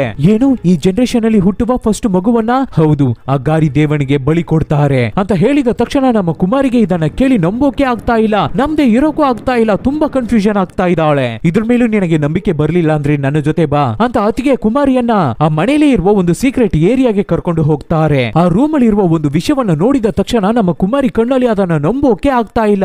ಇವ್ರುಗಳು ಏನನ್ನ ನೋಡ್ತಾ ಇದ್ದಾರೆ ಅಂದ್ರೆ ಒಂದು ಸ್ಕೆಲಿಟನ್ ರೀತಿ ತುಂಬಾನೇ ಕೆಟ್ಟದಾಗಿ ಕ್ರೂರವಾಗಿ ಒಬ್ಬ ಪೇಷಂಟ್ ರೀತಿ ಮಲಗಿದ್ದಾನೆ. ವಯಸ್ಸಾಗಿ ಏಜ್ ಆಗಿ ಮೊಳ್ಗೆ ಹಾಗೆ ಉಸಿರಾಡ್ತಾ ಇದೆ. ಅದನ್ನ ನೋಡಿ ಗಾಬರಿ ಆಗ್ತಾಳೆ ಕುಮಾರಿ. ಅದು ಬೇರೆ ಯಾರು ಇಲ್ಲ, 11 ಜನರೇಷನ್ ಗಳ ಹಿಂದೆ ಆ ಗಾರಿ ದೇವನನ್ನ ವರ್ಷಿಪ್ ಮಾಡಿದ ತುಪ್ಪನ್ನ. ಅವನು ಕೇಳಿದ ವರ ಯಾವ್ದು ಗೊತ್ತಾ? ಸಾವೇ ಇಲ್ಲದೆ ಇರುವ ವರ. ಆ ವರನೇ ಇವಾಗ ಅವನಿಗೆ ಶಾಪವಾಗ್ಬಿಟ್ಟಿದೆ. ಇಷ್ಟು ಜನರೇಷನ್ ಗಳ ನಂತರ ಕೂಡ ಅವನು ಸಾಯದೆ ಇನ್ನ ಜೀವಂತವಾಗಿ ಬದುಕಿದ್ದಾನೆ. ಅದನ್ನ ಅತಿಗೆ ಕುಮಾರಿಗೆ ಕರ್ಕೊಂಡು ಬಂದು ತೋರಿಸಬೇಕಾದ್ರೆ ಇವಾಗ್ಲಾದ್ರೂ ಗೊತ್ತಾಗ್ತಾ ಇದೆಯಾ ನಾನು ಹೇಳಿದ್ದಲ್ಲ ನಿಜ ಅಂತ ಕೇಳ್ಬೇಕಾದ್ರೆ ಇದನ್ನ ನೋಡಿದ ಮೇಲೆ ಕೂಡ ಅದನ್ನೆಲ್ಲ ಹೇಗೆ ನಮ್ದೇ ಇರೋಕೆ ಆಗುತ್ತೆ ಕುಮಾರಿ ಕೈಯಲ್ಲಿ? ಖಂಡಿತ ಕುಮಾರಿ, ಆ ಮಗುವನ್ನ ಇವ್ರುಗಳು ಕೊಂದೇ ಕೊಳ್ತಾರೆ. ಆದ್ರೆ ಅದನ್ನ ತಡೆಯೋಕೆ ಒಂದೇ ಒಂದು ದಾರಿ ಇದೆ, ಅದೇನೆ ಇಲಿ ಬೆಟ್ಟ ರಾಕ್ಷಸ. ಅವನ ಕೈಯಲ್ಲಿ ಮಾತ್ರ ನಿನ್ನ ಮಗುವನ್ನ ಕಾಪಾಡೋಕೆ ಆಗುತ್ತೆ ಅಂತ ಅತ್ತಿಗೆ ಕುಮಾರಿಗೆ ಅಡ್ವೈಸ್ ಅನ್ನ ಮಾಡ್ತಾ ಇರ್ಬೇಕಾದ್ರೆ ಆ ಮನೆಯ ಹೆಡ್ ಇವ್ರುಗಳು ಮಾತಾಡ್ತಾ ಇರೋದನ್ನ ನೋಡ್ಬಿಡ್ತಾ ಇದ್ದಾರೆ. ಅಷ್ಟೇ ನೆಕ್ಸ್ಟ್ ದಿನ ಬೆಳಿಗ್ಗೆ ಅತ್ತಿಗೆ ಬಾವಿಯಲ್ಲಿ ಹೆಣವಾಗಿ ಬಿದ್ದಿದ್ದಾರೆ, ತೇಳ್ತಾ ಇದ್ದಾರೆ. ಕುಮಾರಿಗೆ ಗೊತ್ತಾಗ್ತಾ ಇದೆ, ಖಂಡಿತ ಇವಳ ಹತ್ರ ನಿಜವನ್ನ ಅತ್ತಿಗೆ ಹೇಳಿದ್ರಿಂದಾನೆ ಅವರನ್ನ ಸಾಯಿಸ್ಬಿಟ್ಟಿದ್ದಾರೆ ತುಪ್ಪನ್ ಫ್ಯಾಮಿಲಿ ಅಂತ ಗೊತ್ತಾಗ್ತಾ ಇದೆ. ಬಟ್ ಆದ್ರೆ ಅತ್ತಿಗೆ ಸಾಯೋಕ್ಕೂ ಮುಂಚೆ ಅವರು ಹೇಳಿದ ಒಂದೇ ಒಂದು ವಿಷಯ ಮಾತ್ರ ಕುಮಾರಿಗೆ ಫ್ಲಾಶ್ ಆಗ್ತಾನೆ ಇದೆ. ಹೆದರ್ಕೊಂಡೇ ಇದ್ರೆ ಮಗುವನ್ನ ಕಾಪಾಡೋಕೆ ಆಗಲ್ಲ, ಈ ಕುಟುಂಬವೇ ನಿನ್ನ ಮಗುವಿಗಾಗಿ ಕಾಯ್ತಾ ಇದೆ, ಬಿಟ್ಬಿಡ್ಬೇಡ ಕುಮಾರಿ, ಬಿಟ್ಬಿಡ್ಬೇಡ ಅಂತ ಹೇಳಿದ್ದು ಮಾತ್ರ ಇವಳ ಕಿವಿಯಲ್ಲಿ ಮತ್ತೆ ಮತ್ತೆ ಫ್ಲಾಶ್ ಆಗ್ತಾನೆ ಇದೆ, ಕೇಳ್ತಾನೆ ಇದೆ. ಸೊ ಅವತ್ತು ರಾತ್ರಿನೇ ಧ್ರುವ ಚೆನ್ನಾಗಿ ಮಲ್ಗಿ ನಿದ್ದೆ ಮಾಡ್ತಾ ಇರ್ಬೇಕಾದ್ರೆ ಕೈಯಲ್ಲಿ ಬೆಲ್ಕನ್ನ ತಗೊಂಡು ಹಾಗೆ ಆ ಗರಿದೇವನ್ಗೆ ಪೂಜೆ ಮಾಡುವ ವರ್ಷಿಪ್ ಮಾಡುವ ಜಾಗಕ್ಕೆ ಹೋಗ್ತಾಳೆ. ಅಲ್ಲಿ ನೋಡ್ಬೇಕಾದ್ರೆ ಇದೇನೆ ಗರಿದೇವನ್ನ ಮಗುವನ್ನ ಕಚ್ಚಿ ತಿಂತಾ ಇರೋ ತರ ಒಂದು ರೂಪ, ಕ್ರೂರವಾದ ರೂಪ. ಇದನ್ನು ನೋಡಿದ ನೆಕ್ಸ್ಟ್ ಸೆಕೆಂಡ್ ನಮ್ಮ ಕುಮಾರಿ ಆ ಮನೆಯನ್ನ ಬಿಟ್ಟು ಯಾರಿಗೂ ಗೊತ್ತಿಲ್ಲದೆ ಹೊರಗಡೆ ಬರ್ತಾಳೆ. ಕೈಯಲ್ಲಿ ಒಂದು ಬೆಳಕನ್ನ ಹಿಡ್ಕೊಂಡು ಆ ಇಲಿ ಬೆಟ್ಟ ರಾಕ್ಷಸನ ಹುಡಿಕೊಂಡು ಹೋಗ್ತಾ ಇದ್ದಾಳೆ. ಕಾಡು ಬೆಟ್ಟ ಬಂಡೆ ಅಂತ ಎಲ್ಲವನ್ನು ದಾಟಿ ಕೊನೆಗೆ ಆ ಇಲಿ ಬೆಟ್ಟಕ್ಕೆ ಬರ್ತಾಳೆ. ಅಲ್ಲಿ ಆ ಕಾಡ್ ಜನರು ಎಲ್ಲರೂ ಜೊತೆಗೆ ಸೇರಿ ಒಂದು ದೊಡ್ಡ ಪೂಜೆಯನ್ನ ಮಾಡ್ತಾ ಇದ್ದಾರೆ. ಇವಾಗ ಕುಮಾರಿ ಅಲ್ಲಿಗೆ ಬಂದಿದ್ದ ತಕ್ಷಣ ಅವಳನ್ನ ನೋಡಿ ಅವಳ ಹೊಟ್ಟೆಯನ್ನ ಮುಟ್ಟಿ ನೋಡಿ, ನನಗೆ ಗೊತ್ತು ನೀನು ಖಂಡಿತ ಇಲ್ಲಿಗೆ ಬರ್ತೀಯಾ ಅಂತ. ಇಲ್ಲಿ ಬೆಟ್ಟದ ರಾಕ್ಷಸ ನಿನಗೆ ಖಂಡಿತ ಸಹಾಯವನ್ನು ಮಾಡ್ತಾರೆ, ಅವರನ್ನ ದಾಟಿ ನಿನ್ನ ಮಗುವನ್ನ ಯಾರ ಕೈಯಲ್ಲೂ ಮುಟ್ಟೋಕೆ ಆಗಲ್ಲ, ಬಟ್ ಆದ್ರೆ ನೀನು ಅದಕ್ಕಾಗಿ ಅವರನ್ನೇ ಕೇಳ್ಬೇಕು ಅಂತ ಹೇಳಿ ಡೈರೆಕ್ಟ್ ಆಗಿ ಆ ಇಲ್ಲಿ ಬೆಟ್ಟದ ರಾಕ್ಷಸ ಇರುವ ಗುಹೆ ಒಳಗಡೆ ನಮ್ಮ ಕುಮಾರಿಯನ್ನ ಕರ್ಕೊಂಡು ಹೋಗ್ತಾಳೆ ಆ ಮಾಟಗತ್ತಿ. ನಮ್ಮ ಕುಮಾರಿನೂ ಅವಳ ಮಗುವನ್ನ ಕಾಪಾಡಬೇಕು, ಎಷ್ಟೇ ಕಷ್ಟ ಬಂದ್ರು ಕಾಪಾಡಬೇಕು ಅಂತ ಆ ಮಾಟಗತ್ತಿ ಹಿಂದೆನೆ ಧೈರ್ಯವಾಗಿ ಹೋಗ್ತಾ ಇದ್ದಾಳೆ. ಇಲ್ಲಿಯವರೆಗೂ ಯಾರು ಹೆದರ್ಕೊಂಡು ಹೋಗದೆ ಇದ್ದ ಆ ಗುಹೆ ಒಳಗಡೆ ಹೋಗ್ತಾ ಇದ್ದಾಳೆ. ಹಾಗೆ ಧೈರ್ಯವಾಗಿ ಒಳಗಡೆ ಹೋಗಿ ನಿಲ್ಬೇಕಾದ್ರೆ ಆವಾಗ ಅವಳ ಮುಂದೆ ಆ ಇಲ್ಲಿ ಬೆಟ್ಟದ ರಾಕ್ಷಸ ಮುಂದೆ ಬರ್ತಾ ಇದ್ದಾನೆ, ಅವಳ ಕಣ್ಣಿಗೆ ಕಾಣಿಸ್ಕೋತಾ ಇದ್ದಾನೆ. ಇದನ್ನ ನೋಡಿ ಶಾಕ್ ಆಗಿ ನಮ್ಮ ಕುಮಾರಿ ಅಲ್ಲೇ ಹೆದರ್ಕೊಂಡು ಕೆಳಗಡೆ ಬಿದ್ದೋಗ್ತಾಳೆ. ಹಾಗೆ ಹತ್ರ ಬರ್ತಾನೆ ರಾಕ್ಷಸ, ಅವನ ಕೈಯಿಂದ ನಮ್ಮ ಕುಮಾರಿ ಮೈಯನ್ನ ಮುಟ್ಟೋ ರೀತಿ ಬಂದು ಇವಾಗ ಸಡನ್ ಆಗಿ ಆ ಜಾಗದಿಂದ ಕಾಣೆ ಆಗ್ಬಿಡ್ತಾ ಇದೆ ಆ ರಾಕ್ಷಸ. ಆದ್ರೆ ಅದು ಹೋಗ್ಬೇಕಾದ್ರೆ ಒಂದು ಗೊಂಬೆಯನ್ನ ಕೆಳಗಡೆ ಬಿಟ್ಟು ಹೋಗುತ್ತೆ. ಇವಾಗ ಆ ಮಾಟಗತ್ತಿ ಮುತ್ತಮ್ಮ ಆ ಗೊಂಬೆನ ತೆಗೆದು ನಮ್ಮ ಕುಮಾರಿ ಕೈಗೆ ಕೊಟ್ಟು, ನಿಮ್ಮ ಮನೆಯಲ್ಲಿ ಯಾವ್ದಾದ್ರು ಒಂದು ಜಾಗದಲ್ಲಿ ಯಾರಿಗೂ ಗೊತ್ತಿಲ್ಲದೆ ಇದನ್ನ ಊತಾಕ್ಬಿಡು, ಈ ರಾಕ್ಷಸನನ್ನ ದಾಟಿ ಕಣ್ಣಿಗೆ ಕಾಣುವ ಕಣ್ಣಿಗೆ ಕಾಣದೇ ಇರುವ ಯಾವುದೇ ಶಕ್ತಿಯಿಂದಾನು ನಿನ್ನ ಮಗುವನ್ನ ಮುಟ್ಟೋಕೆ ಆಗಲ್ಲ, ನಿನ್ನ ಮಗುವನ್ನ ಏನು ಮಾಡೋಕೆ ಆಗಲ್ಲ ಅಂತ ಹೇಳಿ ಕಳಿಸ್ಬೇಕಾದ್ರೆ ಅವತ್ತು ರಾತ್ರಿನೇ ರಿಟರ್ನ್ ನಮ್ಮ ಕುಮಾರಿ ಮನೆಗೆ ಬರ್ತಾಳೆ. ಯಾರಿಗೂ ಗೊತ್ತಿಲ್ಲದೆ ಒಂದು ಜಾಗದಲ್ಲಿ ಆ ಗೊಂಬೆಯನ್ನ ಊತಾಕಿರ್ತಾಳೆ. ಅದನ್ನು ಊತ್ ಹಾಕಿದ ತಕ್ಷಣ ನೆಕ್ಸ್ಟ್ ಸೆಕೆಂಡ್ ಇಂದಾನೆ ಆ ಊರಿಗೆ ಮತ್ತೆ ಬಂತು ಆ ರಾಕ್ಷಸನ ಶಾಪ. ಮತ್ತೆ ಅದೇ ರೋಗ ಬರ್ತಾ ಇದೆ, ತುಂಬಾ ಜನರೇಷನ್ ಗಳ ಹಿಂದೆ ಬಂದಿದ್ದ ಅದೇ ರೋಗ ಬರ್ತಾ ಇದೆ. ಆ ಸ್ಕಿನ್ ಡಿಸೀಸ್ ಆ ಗ್ರಾಮ ಪೂರ್ತಿ ಸ್ಪ್ರೆಡ್ ಆಗುತ್ತೆ. ಕುರಿ ದನ ಅಂತ ಎಲ್ಲವೇ ಸತ್ತು ಬೀಳ್ತಾ ಇವೆ, ವ್ಯವಸಾಯ ಎಲ್ಲ ಹಾಳೋಗುತ್ತೆ. ಸೊ ಊರ್ ಜನ ಎಲ್ಲರೂ ಬಂದು ಆ ಜಮೀನ್ದಾರ್ ಹೆಡ್ ಹತ್ರ ಮಂಡಿ ಊರಿ ಬೇಡಿ ರಿಕ್ವೆಸ್ಟ್ ಮಾಡಿ ಕೇಳ್ಕೊತಾ ಇದ್ದಾರೆ. ಯಾಕೆಂದ್ರೆ ಇದಕ್ಕೂ ಮುಂಚೆ ಹಿಸ್ಟರಿಯಲ್ಲಿ ನಡೆದಿದ್ದ ಈ ವಿಷಯವನ್ನ ತುಪ್ಪನ್ ಫ್ಯಾಮಿಲಿನೇ ಸರಿ ಮಾಡಿರುತ್ತೆ. ಸೊ ಮತ್ತೆ ಅವ್ರುಗಳೇ ಇದನ್ನ ಸರಿ ಮಾಡೋಕೆ ಆಗುತ್ತೆ ಅಂತ ಅವರ ಹತ್ರ ರಿಕ್ವೆಸ್ಟ್ ಮಾಡಿ ಕೇಳ್ಕೊತಾ ಇದ್ದಾರೆ ಜನ. ಬಟ್ ಆದ್ರೆ ಆ ಜನರಿಗೆ ಗೊತ್ತಿಲ್ಲ ಇವು ಎಲ್ಲದಕ್ಕೂ ಕಾರಣ ತುಪ್ಪನ್ ಫ್ಯಾಮಿಲಿನೇ ಅಂತ. ಸೊ ಆವಾಗ ಜಮೀನ್ದಾರ್ ಹೆಡ್ ಒಂದು ಮಾತನ್ನ ಹೇಳ್ತಾರೆ, ಇದ್ರ ಮುಂದೆ ನಾನು ನಿಮಗೆ ದೇವರಲ್ಲ, ನಾನು ನಿಮಗೆ ಹೆಡ್ ಅಲ್ಲ, ಧ್ರುವನೇ ಹೆಡ್, ಧ್ರುವನೇ ದೇವರು, ಅವನಿಂದ ಮಾತ್ರನೇ ಈ ಊರನ್ನ ಕಾಪಾಡಲಿಕ್ಕೆ ಸಾಧ್ಯ. ಸೊ ಇನ್ ಮುಂದೆ ಅವನನ್ನೇ ನೀವು ಬೇಡ್ಕೋಬೇಕು, ಅವನನ್ನೇ ಪ್ರೇ ಮಾಡಬೇಕು ಅಂತ ಹೇಳಿದ ತಕ್ಷಣ ಜನರೆಲ್ಲರೂ ಸ್ಟಾರ್ಟಿಂಗ್ ಅಲ್ಲಿ ಇವನೊಬ್ಬ ಮೆಂಟಲ್ ಅಲ್ವಾ ಅಂತ ಯೋಚನೆ ಮಾಡ್ತಾರೆ. ಆವಾಗ ತಂದೆ ಏನನ್ನ ಹೇಳ್ತಾರೆ ಅಂದ್ರೆ, ಇದ್ರ ಮೇಲೆ ಈ ಊರಿಗೆ ತುಂಬಾನೇ ದೊಡ್ಡ ದೊಡ್ಡ ಅಪಾಯಗಳು ಬರುತ್ತೆ, ಅದರಿಂದ ಕಾಪಾಡೋದು ಈ ಧ್ರುವನೇ ಅಂತ ಹೇಳಿದ ತಕ್ಷಣ ಜನರೆಲ್ಲರೂ ಅದನ್ನ ನಂಬಿ ಹಾಗೆ ಧ್ರುವನ್ ಕಾಲಿಗೆ ಬೀಳ್ತಾ ಇದ್ದಾರೆ. ಆ ರೀತಿ ಜನ ಎಲ್ಲರೂ ಕಾಲಿಗೆ ಬೀಳ್ಬೇಕಾದ್ರೆ ಧ್ರುವನ್ಗೆ ತಲೆ ಒಳಗಡೆ ಹಾಗೆ ಹೆಡ್ ವೈಟ್ ಜಾಸ್ತಿ ಆಗ್ತಾ ಇದೆ. ಆವಾಗ ಹಿಂದೆ ಇರುವ ತಂದೆ ನೋಡ್ದ, ಇಷ್ಟು ದಿನ ನಿನ್ನನ್ನ ಮೆಂಟಲ್ ಅಂತ ಹೇಳ್ತಾ ಇದ್ದವರು ಎಲ್ಲರೂ ನಿನ್ನನ್ನ ಇವಾಗ ದೇವರಾಗಿ ನೋಡ್ತಾ ಇದ್ದಾರೆ, ನಿನ್ನ ಕಾಲಿಗೆ ಬಿದ್ದಿದ್ದಾರೆ, ನಾನು ಹೇಳಿದನ್ನ ಕಾಪಾಡು, ಏನೇ ಕಷ್ಟ ಬಂದ್ರು ಅದನ್ನ ಕಾಪಾಡು, ಅದನ್ನ ಮಾಡು ಅಂತ ಹೇಳ್ಬೇಕಾದ್ರೆ ಆಲ್ರೆಡಿ ಈ ಧ್ರುವ ಸ್ವಲ್ಪ ಮೆಂಟಲ್ ಅಲ್ವಾ, ಅವನ ಒಳಗಡೆ ಯಾವ ಮಟ್ಟಿಗೆ ರೈಸ್ ಆಗ್ಬೇಕು ಅಷ್ಟೇ ಓವರ್ ಆಗಿ ರೈಸ್ ಆಗ್ತಾ ಇದ್ದಾನೆ, ಹೆಡ್ ವೈಟ್ ಜಾಸ್ತಿ ಆಗ್ತಾ ಇದೆ. ಇವಾಗ ಅವನಿಗೆ ಆ ನೇಮ್ ಸಿಗೋಕೆ ಅವನನ್ನ ಊರ್ ಜನ ದೇವರ ತರ ನೋಡ್ಬೇಕು ಅಂದ್ರೆ ಅದಕ್ಕಾಗಿ ಅವನು ಏನನ್ನ ಬೇಕಾದ್ರೂ ಮಾಡ್ತಾನೆ ಧ್ರುವ.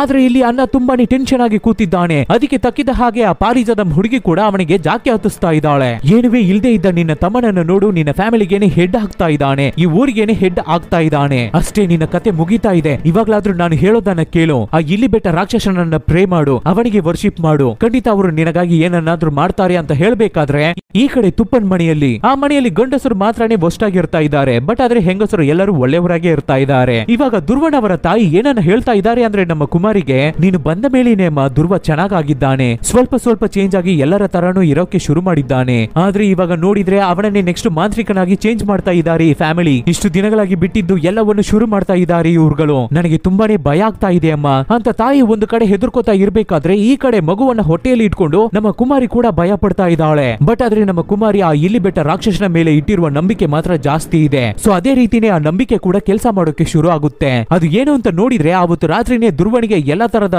ಮಂತ್ರವನ್ನು ಹೇಳ್ಕೊಟ್ಟು ಅವನನ್ನ ಮಾಂತ್ರಿಕನಾಗಿ ಚೇಂಜ್ ಮಾಡಿಬಿಡೋಣ ಅಂತ ಅನ್ಕೋತಾರೆ ತಂದೆ. ಸೊ ಅದಕ್ಕಾಗಿ ಒಂದು ದೊಡ್ಡ ಪೂಜೆಗೆ ಅವರ ಮನೆಯಲ್ಲಿ ಅರೇಂಜ್ ಮಾಡಿರ್ತಾರೆ. ಅದೇ ಸಮಯದಲ್ಲಿ ಈ ಕಡೆ ಅವರ ಅಣ್ಣ ಅಚ್ಚುದ ಅವನ ಕೈಯಲ್ಲಿ ಕೆಲವೊಂದು ಕಾಣಿಕೆಗಳನ್ನ ತಗೊಂಡು ಡೈರೆಕ್ಟ್ ಇಲ್ಲಿ ಬೆಟ್ಟಕ್ಕೆ ಹೊರಡ್ತಾ ಇದ್ದಾನೆ. ಆ ರಾಕ್ಷಸನನ್ನ ವರ್ಷಿಪ್ ಮಾಡೋಕೆ ಹೋಗ್ತಾ ಇದ್ದಾನೆ. ಇಲ್ಲಿ ನಡೀತಾ ಇರುವ ಪೂಜೆಯಲ್ಲಿ ಧ್ರುವ ಅವನನ್ನೇ ಮರೆತು ಓವರ್ ಆಗಿ ಆಡ್ತಾ ಇದ್ದಾನೆ. ನಾರ್ಮಲ್ ಆಗಿರೋರು ಈ ಪೂಜೆಯನ್ನ ಮಾಡ್ಬೇಕಾದ್ರೇನೆ ಅವರಿಗೆ ಹೆಡ್ ವೈಟ್ ಜಾಸ್ತಿ ಆಗಿ ಓವರ್ ಆಗಿ ಆಡೋರು, ದೇವ್ರ ತರ ಬಿಹೇವ್ ಮಾಡೋರು. ಇವನನ್ನು ನೋಡಿದ್ರೆ ಇವನು ಆಲ್ರೆಡಿ ಮೆಂಟಲಿ ಅನ್ಸ್ಟೇಬಲ್. ಇವಾಗ ಅವನಿಗೆ ಆ ಪವರ್ ಸಿಕ್ಕಿದ್ರೆ ಅವನು ಏನೆಲ್ಲ ಮಾಡಬಹುದು. ಹಾಗೆ ಕಿರುಚ್ಕೊಂಡು ಹುಚ್ಚಿನ ತರ ಡ್ಯಾನ್ಸ್ ಮಾಡ್ತಾ ಇರ್ಬೇಕಾದ್ರೆ ಇವಾಗ್ಲೇ ಆ ಇಲ್ಲಿ ಬೆಟ್ಟದ ರಾಕ್ಷಸನ ಶಾಪ ಕೆಲಸ ಮಾಡೋಕೆ ಶುರು ಆಗುತ್ತೆ. ಕುಮಾರಿ ಅವಳ ನಂಬಿಕೆ ಶುರು ಆಗುತ್ತೆ. ಏನು ಅಂತ ನೋಡಿದ್ರೆ ಈ ಪೂಜೆ ನಡೀತಾನೆ ಇರ್ಬೇಕಾದ್ರೆ ಒಂದು ದೊಡ್ಡ ಹಾವು ಬಂದು ಆ ಪೂಜೆಯನ್ನ ಮಾಡ್ತಾ ಇರುವ ತಂದೆ ಆ ಫ್ಯಾಮಿಲಿಯ ಹೆಡ್ ಅವರನ್ನ ಕಚ್ಚಿ ಸಾಯಿಸ್ಬಿಡುತ್ತೆ. ಅಷ್ಟೇ ಔಟ್. ಅದೇ ರೀತಿ ಈ ಕಡೆ ಇಲ್ಲಿ ಬೆಟ್ಟಕ್ಕೆ ಬಂದ ಅಣ್ಣನನ್ನ ಇಲ್ಲಿ ರಾಕ್ಷಸ ಸಾಯಿಸ್ತಾ ಇದ್ದಾನೆ. ಅದು ಹೇಗೋ ನಿಮ್ಮ ಫ್ಯಾಮಿಲಿಯವರು ನನ್ನ ಆಪೋಸಿಟ್ ಇರುವ ನನ್ನ ಎನಿಮಿಯನ್ನ ವರ್ಷಿಪ್ ಮಾಡ್ತೀರಾ, ಆಮೇಲೆ ನನ್ನ ಹತ್ರನೇ ಬಂದು ಹೆಲ್ಪ್ ಕೇಳ್ತೀರಾ ಅಂತ ಅವನನ್ನ ಸಾಯಿಸಿದೆ. ಹಾಗೆ ಇಲ್ಲಿ ನಮ್ಮ ಕುಮಾರಿಯನ್ನ ನೋಡಿದ್ರೆ ನಾನು ಮಾಡೋದು ಸರಿನೋ ಇಲ್ವೋ ಅಂತ ನನಗೆ ಗೊತ್ತಿಲ್ಲ, ಬಟ್ ಆದ್ರೆ ನಿನ್ನನ್ನ ಕಾಪಾಡೋಕೆ ನಾನು ಏನ್ ಬೇಕಾದ್ರೂ ಮಾಡ್ತೀನಿ ಅಂತ ಹೊಟ್ಟೆಲಿರುವ ಅವಳ ಮಗು ಜೊತೆ ಮಾತಾಡ್ತಾ ಇರ್ತಾಳೆ. ಇವಾಗ ನಮ್ಮ ಕುಮಾರಿ ಮಗುವಿಗೆ ಅಪಾಯವಾಗಿದ್ದ 2 ಜೀವ ಹೋಗ್ಬಿಟ್ಟಿದೆ. ಇನ್ ಮುಂದೆ ಎಲ್ಲ ಧ್ರುವ ಅವನ ರಾಜ್ಯನೇ. ಕುಮಾರಿ ಪಕ್ಕದಲ್ಲೇ ಇದ್ಕೊಂಡು ಯಾವಾಗಲೂ ಅವಳ ಹತ್ರ ಮಗು ಯಾವಾಗ ಆಗುತ್ತೆ, ಮಗು ಯಾವಾಗ ಹುಟ್ಟುತ್ತೆ, ಮಗು ಹುಟ್ಟಕ್ಕೆ ಇನ್ನ 2 ತಿಂಗಳಾಗುತ್ತಾ 2 ತಿಂಗಳಾಗುತ್ತಾ ಅಂತ ಯಾವಾಗ ನೋಡು ಅವಳನ್ನ ಕೇಳ್ತಾನೆ ಇರ್ತಾನೆ. ಕುಮಾರಿಗೆ ಚೆನ್ನಾಗಿ ಗೊತ್ತಾಗ್ತಾ ಇದೆ ಧ್ರುವ ಮಗುವನ್ನ ಬಲಿ ಕೊಡೋಕೆ ಆ ರೀತಿ ಕೇಳ್ತಾ ಇದ್ದಾನೆ ಅಂತ. ಆದ್ರೂ ಕೂಡ ಭಯವನ್ನ ಮನಸೊಳಗಡೆನೆ ಇಟ್ಕೊಂಡು ಅವನ ಹತ್ರ ತೋರಿಸ್ಕೊಳ್ಳಲ್ಲ. ಸಡನ್ ಆಗಿ ನೋಡಿದ್ರೆ ಅವರ ಮನೆ ಮುಂದೆ ಜನರೆಲ್ಲ ಬಂದು ಕಿರ್ಚ್ಕೋತಾ ಇದ್ದಾರೆ. ಏನು ಅಂತ ಹೊರಗಡೆ ಬಂದು ನೋಡಿದ್ರೆ ಅವರ ಮನೆ ಪಕ್ಕದಲ್ಲೇ ಗುಡೌನ್ ರೀತಿ ಇರುತ್ತೆ, ಅದು ಬೆಂಕಿ ಹಿಡ್ಕೊಂಡು ಹುರಿತಾ ಇದೆ. ಅವರ ಮನೆ ತೋಟದಲ್ಲಿ ಇರುವ ಹಣ್ಣುಗಳೆಲ್ಲ ಕೆಳಗಡೆ ಬಿದ್ದಿದೆ, ಎಲ್ಲ ಕಿತ್ತು ಕೊಳ್ತೋಗಿ ಕೆಳಗಡೆ ಬಿದ್ದು ವೇಸ್ಟ್ ಆಗ್ತಾ ಇವೆ. ಇದಕ್ಕೆಲ್ಲ ಕಾರಣ ಏನು ಅಂತ ನಮಗೆ ಗೊತ್ತು, ಬಟ್ ಆದ್ರೆ ಈ ಧ್ರುವ ಏನ್ ಅನ್ಕೋತಾನೆ ಅಂದ್ರೆ ಇವರ ಫ್ಯಾಮಿಲಿಗೆ ಒಬ್ಬ ಆಪೋಸಿಟ್ ಆಗಿ ಮಾತಾಡಿದ್ದ ಅಲ್ವಾ, ಅವನದೇ ಕೆಲಸ ಅಂತ ಅನ್ಕೋತಾನೆ ಈ ಧ್ರುವ. ಸೊ ಖಂಡಿತ ಅವನೇ ಈ ಕೆಲಸವನ್ನ ಮಾಡಿರ್ಬೇಕು ಅಂತ ಅನ್ಕೊಂಡು ಇವನ ಪವರ್ ಅನ್ನು ತೋರಿಸಬೇಕು ಅಂತ ಅವನನ್ನ ಹಿಡ್ಕೊಂಡು ಸರಿಯಾಗಿ ಹೊಡೆದಾಕ್ ಬಿಡ್ತಾ ಇದ್ದಾನೆ ಧ್ರುವ.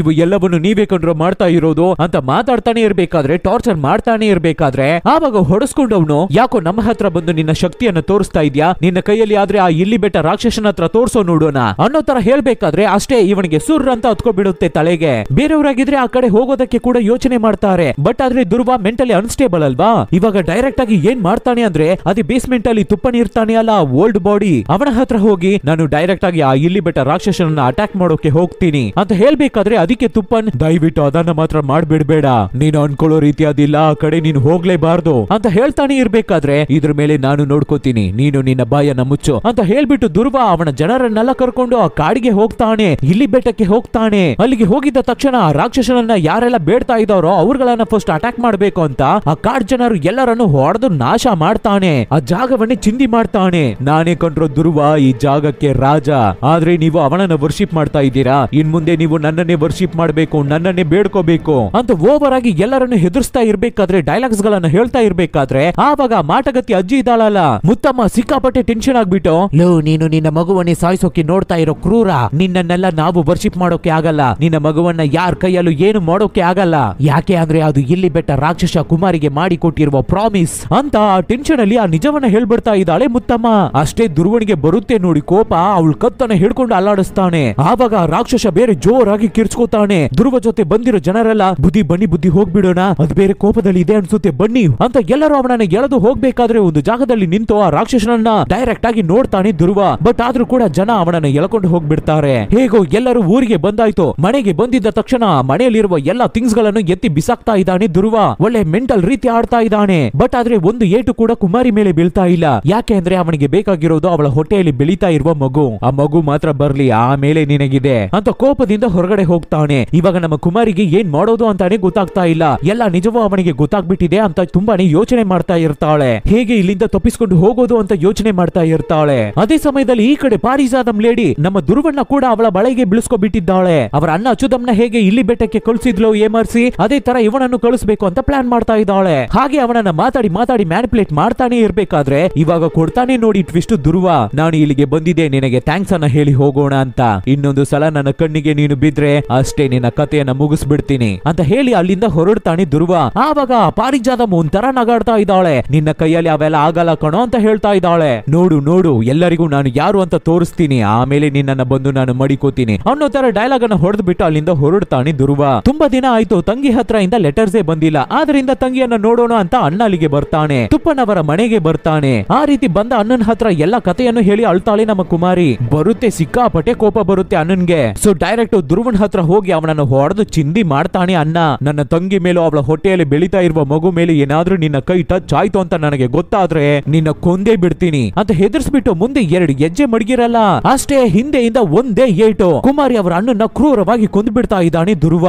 ಅಷ್ಟೇ ಇದು ಗೊತ್ತಾಗಿ ನಮ್ಮ ಕುಮಾರಿ ಬಿಕ್ಕಿ ಬಿಕ್ಕಿ ಅಳ್ತಾ ಇರ್ತಾಳೆ, ಕಿರ್ಚ್ಕೊಂಡು ಅಳ್ತಾ ಇರ್ತಾಳೆ. ಬಟ್ ಆದ್ರೆ ಅವಳ ಕೈಯಲ್ಲಿ ಏನು ಮಾಡೋಕೆ ಆಗಲ್ಲ. ಒಂದು ಕಡೆ ಕೂತ್ಕೋತಾಳೆ, ಕೊನೆಗೆ ಕಾರ್ನರ್ ಸೇರ್ಬಿಡ್ತಾಳೆ. ಆವಾಗ ಧ್ರುವನ್ ಅವರ ತಾಯಿ ಅಲ್ಲಿಗೆ ಬರ್ತಾರೆ. ಇಷ್ಟು ವರ್ಷಗಳಾಗಿ ಇವನ್ನೆಲ್ಲ ನಾವು ತಡ್ಕೊಂಡಿದ್ವಿ ಅಮ್ಮ, ಆದ್ರೆ ಇವ್ರುಗಳು ತುಂಬಾ ಓವರ್ ಆಗಿ ಮಾಡ್ತಾ ಇದ್ದಾರೆ. ಖಂಡಿತ ದೇವರು ನಿನಗೆ ಒಂದು ದಾರಿಯನ್ನು ತೋರಿಸ್ತಾರೆ ಅಮ್ಮ ಅಂತ ಹೇಳ್ಬೇಕಾದ್ರೆ ನಮ್ಮ ಕುಮಾರಿಗೆ ಸಿಕ್ಕಾಪಟ್ಟೆ ಕೋಪ ಬರುತ್ತೆ. ಯಾವ ದೇವರು? ಇಲ್ಲಿ ನಡೀತಾ ಇರೋದನ್ನೆಲ್ಲ ನೋಡ್ಕೊಂಡು ಸುಮ್ನೆ ಕೂತಿರೋರೇ ನಿಮ್ಮ ದೇವ್ರ?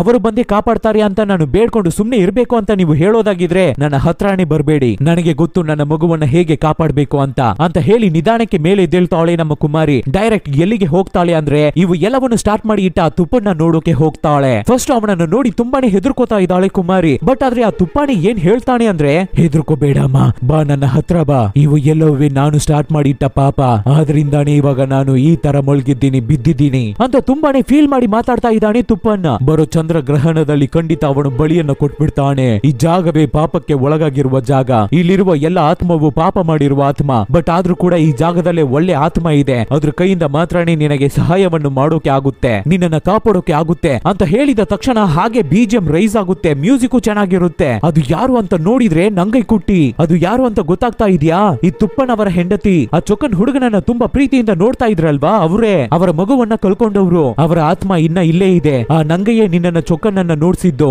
ಆ ಇಲ್ಲಿ ಬೆಟ್ಟ ರಾಕ್ಷಸನ ಹತ್ರ ನಿನ್ನನ್ನ ಕರ್ಕೊಂಡು ಹೋಗಿದ್ದು. ನೀನು ಇಲ್ಲಿ ಬರ್ತೀಯ ಅಂತಾನೆ ಇಷ್ಟು ವರ್ಷಗಳಾಗಿ ಅವಳು ಕಾಯ್ತಾ ಇದ್ಲು, ನಿನಗಾಗಿ ಕಾಯ್ತಾ ಇದ್ಲು ಅಂತ ಹೇಳ್ಬೇಕಾದ್ರೇನೆ ಇವಾಗ್ಲೇ ನಮ್ಮ ಕುಮಾರಿಗೆ ಅರ್ಥ ಆಗ್ತಾ ಇದೆ. ಅವಳ ಕನ್ಸಲ್ಲಿ ಯಾವಾಗ್ಲೂ ಒಂದು ತಾಯಿ ಮಗುವನ್ನೇ ಹಿಡ್ಕೊಂಡು ಬರ್ತಾ ಇದ್ರಲ್ವಾ, ಆಮೇಲೆ ಒಂದು ಚಿಕ್ಕ ಚಾಕುವನ್ನ ತೋರಿಸ್ತಾನೆ ಇರ್ತಾ ಇದ್ರು ನಮ್ಮ ಕುಮಾರಿ ಕನ್ಸಲ್ಲಿ. ಇವಾಗ್ಲೇನೆ ಅವೆಲ್ಲ ನಮ್ಮ ಕುಮಾರಿಗೆ ಗೊತ್ತಾಗ್ತಾ ಇದೆ. ಅದೇನೆ ನಂಗೈ ಕುಟ್ಟಿ ಅಂತ. ಈ ಜಾಗದಲ್ಲಿ ಒಂದು ಸೀಕ್ರೆಟ್ ಆದ ರೂಮ್ ಇದೆ. ಈ ರಾಕ್ಷಸರನ್ನ ಬೇಡ್ಕೊಳ್ಳೋಕು ಮುಂಚೆ ದೇವಲೋಕದಿಂದ ಬಂದಿದ್ದ ದೇವಿಯನ್ನೇ ನಾವು ಬೇಡ್ಕೋತಾ ಇದ್ವಿ. ಆ ಜಾಗ ಈ ಮನೆಯಲ್ಲೇ ಇದೆಯಮ್ಮ. ಆ ಪ್ಲೇಸ್ ಅನ್ನ ಕಂಡಿಡಿ. ನಿನಗೆ ಹೆಲ್ಪ್ ಮಾಡುವಂತಹ ಒಂದು ವಸ್ತು ಇದೆ. ನಂಗೈ ಕುಟ್ಟಿ ಅವಳ ವಸ್ತು ಇದೆ. ಸೊ ಕುಮಾರಿ ತುಪ್ಪನ್ ಹೇಳಿದ್ದ ದಾರಿಯನ್ನು ಯೂಸ್ ಮಾಡಿ ಕರೆಕ್ಟ್ ಆಗಿ ಆ ರೂಮ್ ಅನ್ನ ಕಂಡು ಹಿಡಿತಾಳೆ. ತುಂಬಾನೇ ಡ್ಯಾಮೇಜ್ ಆಗಿದೆ ಜಾಗ. ಇದಕ್ಕೂ ಮುಂಚೆ ಆ ದೇವಿಯನ್ನ ಪೂಜೆ ಮಾಡ್ತಾ ಇದ್ದ ಹಾಳೆ ಅದು. ಅಲ್ಲಿಗೆ ನಮ್ಮ ಕುಮಾರಿ ಹೋಗಿ ಹುಡುಕ್ತಾ ಇರ್ಬೇಕಾದ್ರೆ ಸಡನ್ ಆಗಿ ಒಂದು ದುಪ್ ಅಂತ ಬೀಳುತ್ತೆ. ಏನು ಅಂತ ನೋಡಿದ್ರೆ ಒಂದು ಚಿಕ್ಕ ಚಾಕು. ಅದನ್ನ ತೆಗೆದು ಇಟ್ಕೋತಾಳೆ ಕುಮಾರಿ. ಸ್ವಲ್ಪ ದಿನಗಳಲ್ಲೇ ಅವಳಿಗೆ ಮಗುನು ಆಗುತ್ತೆ. ಆ ಮಗು ಹುಟ್ಟಿ ಅಳೋದಕ್ಕೆ ಶುರು ಮಾಡಿದ ತಕ್ಷಣ ಆ ಸದ್ದು ಧ್ರುವನ್ ಕಿವಿಗೆ ಬೀಳುತ್ತೆ. ಆ ಸದ್ದು ಕೇಳಿದ ತಕ್ಷಣ ರೆಡಿ ಮಾಡ್ಬಿಟ್ಟ ಬಳಿ ಕೊಡೋಕೆ ಪೂಜೆಯನ್ನ. ಆ ತುಪ್ಪನ್ ಮಾಡಿದ್ನಲ್ಲ ಪೂಜೆ, ಅದೇ ರೀತಿನೇ ರೆಡಿ ಮಾಡಿ ಬಿಟ್ಟಿದ್ದಾನೆ ಧ್ರುವ. ಬಟ್ ಆದ್ರೆ ನಮ್ಮ ಕುಮಾರಿ ಈ ಕಡೆ ಮಗು ಹುಟ್ಟಿದ ನೆಕ್ಸ್ಟ್ ಸೆಕೆಂಡ್ ಆ ಮಗುವನ್ನ ತಗೊಂಡು ಇಲ್ಲಿ ಬೆಟ್ಟಕ್ಕೆ ಓಡಿ ಹೋಗ್ತಾ ಇದ್ದಾಳೆ. ಹೇಗಾದ್ರೂ ಇಲ್ಲಿಂದ ತಪ್ಪಿಸ್ಕೊಂಡು ಹೋಗ್ಬೇಕು ಅಂತ ಟ್ರೈ ಮಾಡ್ತಾ ಇದ್ದಾಳೆ. ಬಟ್ ಆದ್ರೆ ಅಷ್ಟರಲ್ಲಿ ಧ್ರುವ ಅಲ್ಲಿಗೆ ಬಂದು ನಮ್ಮ ಕುಮಾರಿಯನ್ನ ಲಾಕ್ ಮಾಡಿ ಬಿಡ್ತಾ ಇದ್ದಾನೆ. ಒಂದೇ ಏಟು ಕುಮಾರಿ ಅನ್ಕಾನ್ಶಿಯಸ್ ಆಗ್ಬಿಟ್ಲು. ಮಗುವನ್ನ ಮಾತ್ರ ತಗೊಂಡು ಆ ಬಲಿಪೀಠಕ್ಕೆ ಬಂದ್ಬಿಡ್ತಾ ಇದ್ದಾನೆ. ಗರಿದೇವನನ್ನ ಎಬ್ಸೋದಕ್ಕಾಗಿ ತುಂಬಾ ದೊಡ್ಡ ಪೂಜೆಯನ್ನ ಮಾಡ್ತಾ ಇದ್ದಾನೆ. ತುಂಬಾ ವರ್ಷಗಳ ಹಿಂದೆ ಆ ತುಪ್ಪನ್ ಏನ್ ಪೂಜೆಯನ್ನ ಮಾಡ್ತಾ ಇದ್ರು, ಏನೆಲ್ಲ ಮಾಡ್ತಾ ಇದ್ರು ಅದನ್ನೇ ಇವಾಗ ಮಾಡ್ತಾ ಇದ್ದಾನೆ ಧ್ರುವ. ಇದು ಈ ಕಡೆ ನಡೀತಾನೆ ಇರ್ಬೇಕಾದ್ರೆ ಇನ್ನೊಂದು ಕಡೆ ಆ ಕಾಡ್ ಜನರು ದೊಡ್ಡ ಹರಕೆ ಪೂಜೆಯನ್ನೇ ಮಾಡ್ತಾ ಇದ್ದಾರೆ. ಏನಕ್ಕಾಗಿ ಅಂದ್ರೆ ಆ ಇಲ್ಲಿ ಬೆಟ್ಟ ರಾಕ್ಷಸನನ್ನ ಹೊರಗಡೆ ತರೋದಕ್ಕಾಗಿ. ಯಾಕೆ ಅಂದ್ರೆ ಚಂದ್ರ ಗ್ರಹಣದ ಟೈಮು 2 ರಾಕ್ಷಸರ ಶಕ್ತಿನೂ ತುಂಬಾನೇ ಪವರ್ಫುಲ್ ಆಗಿರುತ್ತೆ. ಈ ರೀತಿನೇ ಪೂಜೆಗಳು ನಡೀತಾ ಇರ್ಬೇಕಾದ್ರೆ ಮೌಂಟೇಜ್ ಸೀನ್ ಅಲ್ಲಿ ಆ ಮಗುವನ್ನ ತೋರಿಸ್ತಾರೆ. ಮಗು ಬಲಿಪೀಠದಲ್ಲಿದೆ. ಇವನು ಒಂದು ಕಡೆ ಯಾಹ ಮಾಡ್ತಾ ಇದ್ದಾನೆ, ಅವ್ರುಗಳು ಒಂದು ಕಡೆ ಯಾಹ ಮಾಡ್ತಾ ಇದ್ದಾರೆ. ಈ ಕಡೆ ನಮ್ಮ ಕುಮಾರಿ ಸಿಕ್ಕಾಪಟ್ಟೆ ಕೋಪದಲ್ಲಿ ಟೆನ್ಷನ್ ಆಗಿ ಮಗುವನ್ನ ಹುಡಿಕೊಂಡು ಬರ್ತಾ ಇದ್ದಾರೆ. ಇಲ್ಲಿ ಬಲಿಪೀಠದಲ್ಲಿ ಮಗು ಇದೆ, ಅಲ್ಲಿ ಪಕ್ಕದಲ್ಲಿ ಕೂತ್ಕೊಂಡು ಪೂಜೆಯನ್ನ ಮಾಡ್ತಾ ಇದ್ದಾನೆ ಧ್ರುವ. ಆವಾಗಲೇ ಅವನು ಪೂಜೆ ಮಾಡ್ತಾ ಇರುವ ಆ ಗಾರಿ ದೇವನ್ ಪಾತಾಳ ಲೋಕದಿಂದ ಮೇಲ್ಗಡೆ ಬರ್ತಾ ಇದ್ದಾನೆ, ಹೊರಗಡೆ ಬರ್ತಾ ಇದ್ದಾನೆ. ಎಷ್ಟು ಕ್ರೂರವಾಗಿ ಇದ್ದಾನೆ ನೋಡಿ. ತುಂಬಾ ವರ್ಷಗಳನ್ನ ಬಿಟ್ಟು ಹೊರಗಡೆ ಬಂದಿರೋದ್ರಿಂದ ತುಂಬಾ ಕ್ರೂರವಾಗಿ ಕಿರ್ಚ್ಕೋತಾನೆ, ಆಕ್ರೋಶದಿಂದ ಕಿರ್ಚ್ಕೋತಾ ಇದ್ದಾನೆ. ಹಾಗೆ ಸದ್ದು ಮಾಡ್ಕೊಂಡೆ ಆ ಮಗುವನ್ನ ನೋಡ್ತಾ ಇದೆ. ನಿಧಾನಕ್ಕೆ ಆ ಮಗು ಹತ್ರ ಬರ್ತಾ ಇದೆ ಗಾರಿ ದೇವನ್. ಹಾಗೆ ಮಗುವನ್ನ ಕಚ್ಚಿ ತಿನ್ನೋಣ ಅಂತ ಅನ್ಕೋಬೇಕಾದ್ರೆ ಏನೋ ಸದ್ದು ಆಗುತ್ತೆ. ಏನು ಅಂತ ಈ ಕಡೆ ತಿರುಗಿ ನೋಡ್ಬೇಕಾದ್ರೆ ಅವನ ಎನಿಮಿ, ಅವನ ಸಹೋದರ ಇಲ್ಲಿ ಬೆಟ್ಟ ರಾಕ್ಷಸ ಅಲ್ಲಿಗೆ ಬಂದಾಯ್ತು. ಅಷ್ಟೇ ಫೈಟ್ ನಡೆಯುತ್ತೆ ನೋಡಿ. ಸಿಕ್ಕಾಪಟ್ಟೆ ದೊಡ್ಡ ಫೈಟ್ ನಡೆಯುತ್ತೆ. ಒಬ್ಬರಿಗೊಬ್ಬರು ಎರ್ರ ಬಿರ್ರಿ ಹೊಡ್ಕೋತಾರೆ. ದೊಡ್ಡ ರಾಕ್ಷಸರುಗಳ ಫೈಟ್ ಇದು. ಆದ್ರೆ ಗರಿದೇವನ್ ತುಂಬಾನೇ ಪವರ್ಫುಲ್ ಆಗಿದ್ದಾನೆ. ರಾಕ್ಷಸನನ್ನ ಸರಿಯಾಗಿ ಹೊಡೆದು ಬೆಂಡೆತ್ತುತ್ತಾನೆ. ನಂತರ ಮಗುವನ್ನ ತಿಂದ್ಬಿಡೋಣ ಅಂತ ಹತ್ರ ಬರ್ಬೇಕಾದ್ರೆ ಹೊಡಿತಾರೆ ನೋಡಿ ಎದೆಗೇನೆ ಗಾರಿ ದೇವನ್ಗೆ ನಮ್ಮ ಕುಮಾರಿ. ಬಂದಾಯ್ತು ನಮ್ಮ ಕುಮಾರಿ ಅವಳ ಮಗುವನ್ನ ಕಾಪಾಡೋದಕ್ಕಾಗಿ. ಅವರು ತಂದ ಚಾಕಿಂದ ಒಂದೇ ಏಟು ಎದೆಗೇನೆ ಗಾರಿ ದೇವನ್ಗೆ. ಸಿಕ್ಕಾಪಟ್ಟೆ ಆಕ್ರೋಶವಾಗಿದ್ದಾರೆ ನಮ್ಮ ಕುಮಾರಿ. ಈ ರೀತಿ ಒಂದು ಸೀನ್ ನಡೆದಿದ್ದ ತಕ್ಷಣ ಗಾರಿ ದೇವನ್ ತುಂಬಾನೇ ಟೆನ್ಷನ್ ಆಗ್ತಾನೆ. ಆದ್ರಿಂದ ನಮ್ಮ ಕುಮಾರಿ ಕತ್ತನ್ನ ಹಿಡಿದು ಹಾಗೆ ಅವಳನ್ನ ಗಾಳಿಯಲ್ಲಿ ಹಿಡ್ಕೋತಾನೆ. ನಿಧಾನಕ್ಕೆ ನಮ್ಮ ಕುಮಾರಿ ಅವಳ ಜೀವ ಹೋಗ್ತಾ ಇರ್ಬೇಕಾದ್ರೆ ಹಿಂದೆಯಿಂದ ಒಂದೇಟು ದುಪ್ ಅಂತ ಬೀಳುತ್ತೆ. ಏನು ಅಂತ ನೋಡಿದ್ರೆ ನಮ್ಮ ರಾಕ್ಷಸನೇ. ಆ ಚಾಕಿಂದ ಏಟಾಗಿದ್ದ ತಕ್ಷಣ ಗಾರಿ ದೇವನ್ಗೆ ಶಕ್ತಿ ಕಡಿಮೆ ಆಗ್ಬಿಟ್ಟಿದೆ ಅನ್ಸುತ್ತೆ. ಆದ್ರೆ ಆದ್ರಿಂದ ರಾಕ್ಷಸನ್ಗೆ ಅಡ್ವಾಂಟೇಜ್. ಸೌರ್ಯಾಗಿ ಅವನಿಗೆ ಭೂತ ಬಿಡಿಸುತ್ತೆ, ಭೂತಕ್ಕೇನೆ ಭೂತ ಬಿಡಿಸುತ್ತೆ ನಮ್ಮ ರಾಕ್ಷಸ. ಆವಾಗ ದುರ್ವಾಳಿಗೆ ಬಂದ್ಬಿಡ್ತಾ ಇದ್ದಾನೆ. ನನ್ನ ಆಸೆಯನ್ನು ತಡೆಯೋಕೆ ನೋಡ್ತಾ ಇದೀಯಾ? ನನ್ನ 2 ಜನರೇಷನ್ ಕನಸು ಇದು. ನಮಗೆ ಸಿಗಲಿರುವ ವರವನ್ನ ನೀನು ತಡೆಯೋಕೆ ನೋಡ್ತಾ ಇದೀಯಾ ಅಂತ ನಮ್ಮ ಕುಮಾರಿಯನ್ನ ಅಟ್ಯಾಕ್ ಮಾಡೋಕೆ ಬರ್ತಾನೆ ಧ್ರುವ. ಅಷ್ಟೇ ನಮ್ಮ ಕುಮಾರಿ ಫುಲ್ ಟೆನ್ಷನ್ ಆಗಿ ಅವಳ ಕೈಯಲ್ಲಿರುವ ಚಾಕಿಂದ ಧ್ರುವನ್ ಎದೆಗೆ ಒಂದೇ ಚುಚ್ಚು. ನನ್ನ ಮಗುವನ್ನ ಸಾಯಿಸೋಕೆ ನೋಡೋನು ಯಾರಾಗಿದ್ರು ಸರಿ, ಸುಮ್ನೆ ಬಿಡಲ್ಲ ನಾನು ಅಂತ ಹಾಗೆ ಆಕ್ರೋಶವಾಗಿ ನಿಂತ್ಕೋತಾ ಇದ್ದಾಳೆ ನಮ್ಮ ಕುಮಾರಿ. ನಂತರ ಆ ಜಾಗವೇ ಫುಲ್ ಸೈಲೆಂಟ್ ಆಗ್ತಾ ಇದೆ. ಹಾಗೆ ಹತ್ಕೊಂಡು ಅವಳ ಮಗು ಹತ್ರ ಹೋಗ್ತಾಳೆ ಕುಮಾರಿ. ನಾನು ಯಾವತ್ತೂ ನಿನ್ನನ್ನ ಬಿಡಲ್ಲ ಮಗು, ನಿನಗೆ ಏನೇ ಕಷ್ಟ ಬಂದ್ರು ತಾಯಿ ನಾನಿದ್ದೀನಿ ಅನ್ನೋ ರೀತಿ ಮಾತಾಡ್ಕೊಂಡೆ ಹಾಗೆ ತಿರುಗಿ ನೋಡ್ಬೇಕಾದ್ರೆ ಆ ಜಾಗದಲ್ಲಿ ರಾಕ್ಷಸ ಕೂತಿದ್ದಾನೆ. ಅವನ ಕೈಯಲ್ಲಿ ಆ ಗಾರಿ ದೇವನ್ ನಾಲ್ಗೆಯನ್ನ ಕಿತ್ತಿಟ್ಟಿದ್ದಾನೆ. ಇದ್ರ ಮೇಲೆ ಆ ಗಾರಿ ದೇವನ್ ಕೈಯಲ್ಲಿ ಏನನ್ನು ತಿನ್ನೋಕೆ ಆಗಲ್ಲ. ಅವನನ್ನ ಕೊಂದ್ಬಿಟ್ಟಿದೆ ಅನ್ಸುತ್ತೆ ರಾಕ್ಷಸ. ನಾನು ಕೊಟ್ಟಿದ್ದ ಮಾತನ್ನ ನಾನು ಉಳಿಸ್ಕೊಂಡಿದ್ದೀನಿ, ಕಾಪಾಡಿದ್ದೀನಿ ಅಂತ ಹೇಳಿ ಅಲ್ಲಿಂದ ಹೊರಟು ಮತ್ತೆ ಇಲ್ಲಿ ಬೆಟ್ಟದಲ್ಲೇ ಹೋಗಿ ಕೂತ್ಕೋತಾ ಇದೆ ರಾಕ್ಷಸ.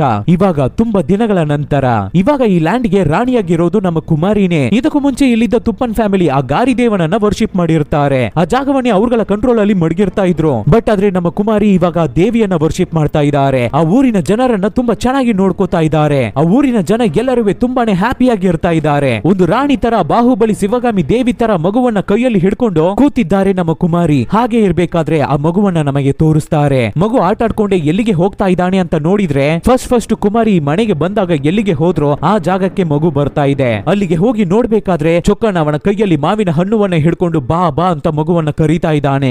ಇಲ್ಲಿಗೆ ಈ ಮೂವಿ ಮುಗಿಯುತ್ತೆ. ಇದನ್ನ ನಾವು ಹೇಗೆ ಬೇಕಾದ್ರೂ ತಗೋಬಹುದು. ಸೆಕೆಂಡ್ ಪಾರ್ಟ್ ಬಂದ್ರು ಬರ್ಬೋದು, ಇಲ್ಲ ಅಂದ್ರೂ ಇಲ್ಲ. ಒಂದು ನಂಗಯ್ಯ ಚೊಕ್ಕನ್ನ ಯೂಸ್ ಮಾಡಿ ಆ ಮಗುವನ್ನ ಕಿಡ್ನಾಪ್ ಮಾಡ್ಕೋಬೇಕು. ಅಂದ್ರೆ ಅವರ ಮಗುವನ್ನ ಅವರು ಬಲಿ ಕೊಟ್ಬಿಟ್ಟಿದ್ದಾರೆ ಅಲ್ವಾ, ಕಳ್ಕೊಬಿಟ್ಟಿದ್ದಾರೆ ಅಲ್ವಾ. ಆದ್ರಿಂದ ಈ ಮಗು ಅವರಿಗೆ ಬೇಕು ಅಂತ ಆಸೆ ಪಡಬಹುದು. ಆದ್ರಿಂದ ಕುಮಾರಿ ಮತ್ತೆ ಏನಾದ್ರೂ ಆಕ್ಷನ್ ಅನ್ನ ತಗೋಬಹುದು. ಗಿಲ್ವಾ ಆ ಇಲ್ಲಿ ಬೆಟ್ಟ ರಾಕ್ಷಸ ಇದಾನೆ ಅಲ್ವಾ, ಅವನು ತಾನೇ ಈ ಮಗುವನ್ನ ಕಾಪಾಡೋಕೆ ಸಹಾಯ ಮಾಡಿರೋದು. ಆದ್ರಿಂದ ಈ ಮಗು ಅವನಿಗೆ ಬೇಕಾಗಿರಬಹುದು. ಆದ್ರಿಂದ ಅವನ ಜೊತೆನು ಫೈಟ್ ಮಾಡಿ ಅವನ ಕಥೆಯನ್ನು ಮುಗಿಸೋಕೆ ಕೂಡ ನಮ್ಮ ಕುಮಾರಿ ಎದ್ದು ಬರ್ಬೋದು ಮತ್ತೆ. So second part third part ಅಂತ ಬಂದ್ರೆ ಇನ್ನ ಚೆನ್ನಾಗಿರುತ್ತೆ ಈ ಕತೆ. ನಾನು ನನ್ನ ಕೈಯಲ್ಲಿ ಆದಷ್ಟು ಸೂಪರ್ ಆಗಿ ಎಕ್ಸ್ಪ್ಲೈನ್ ಮಾಡಿದ್ದೀನಿ ಅನ್ಸುತ್ತೆ. Soon catch people's with another nice movie. Take care.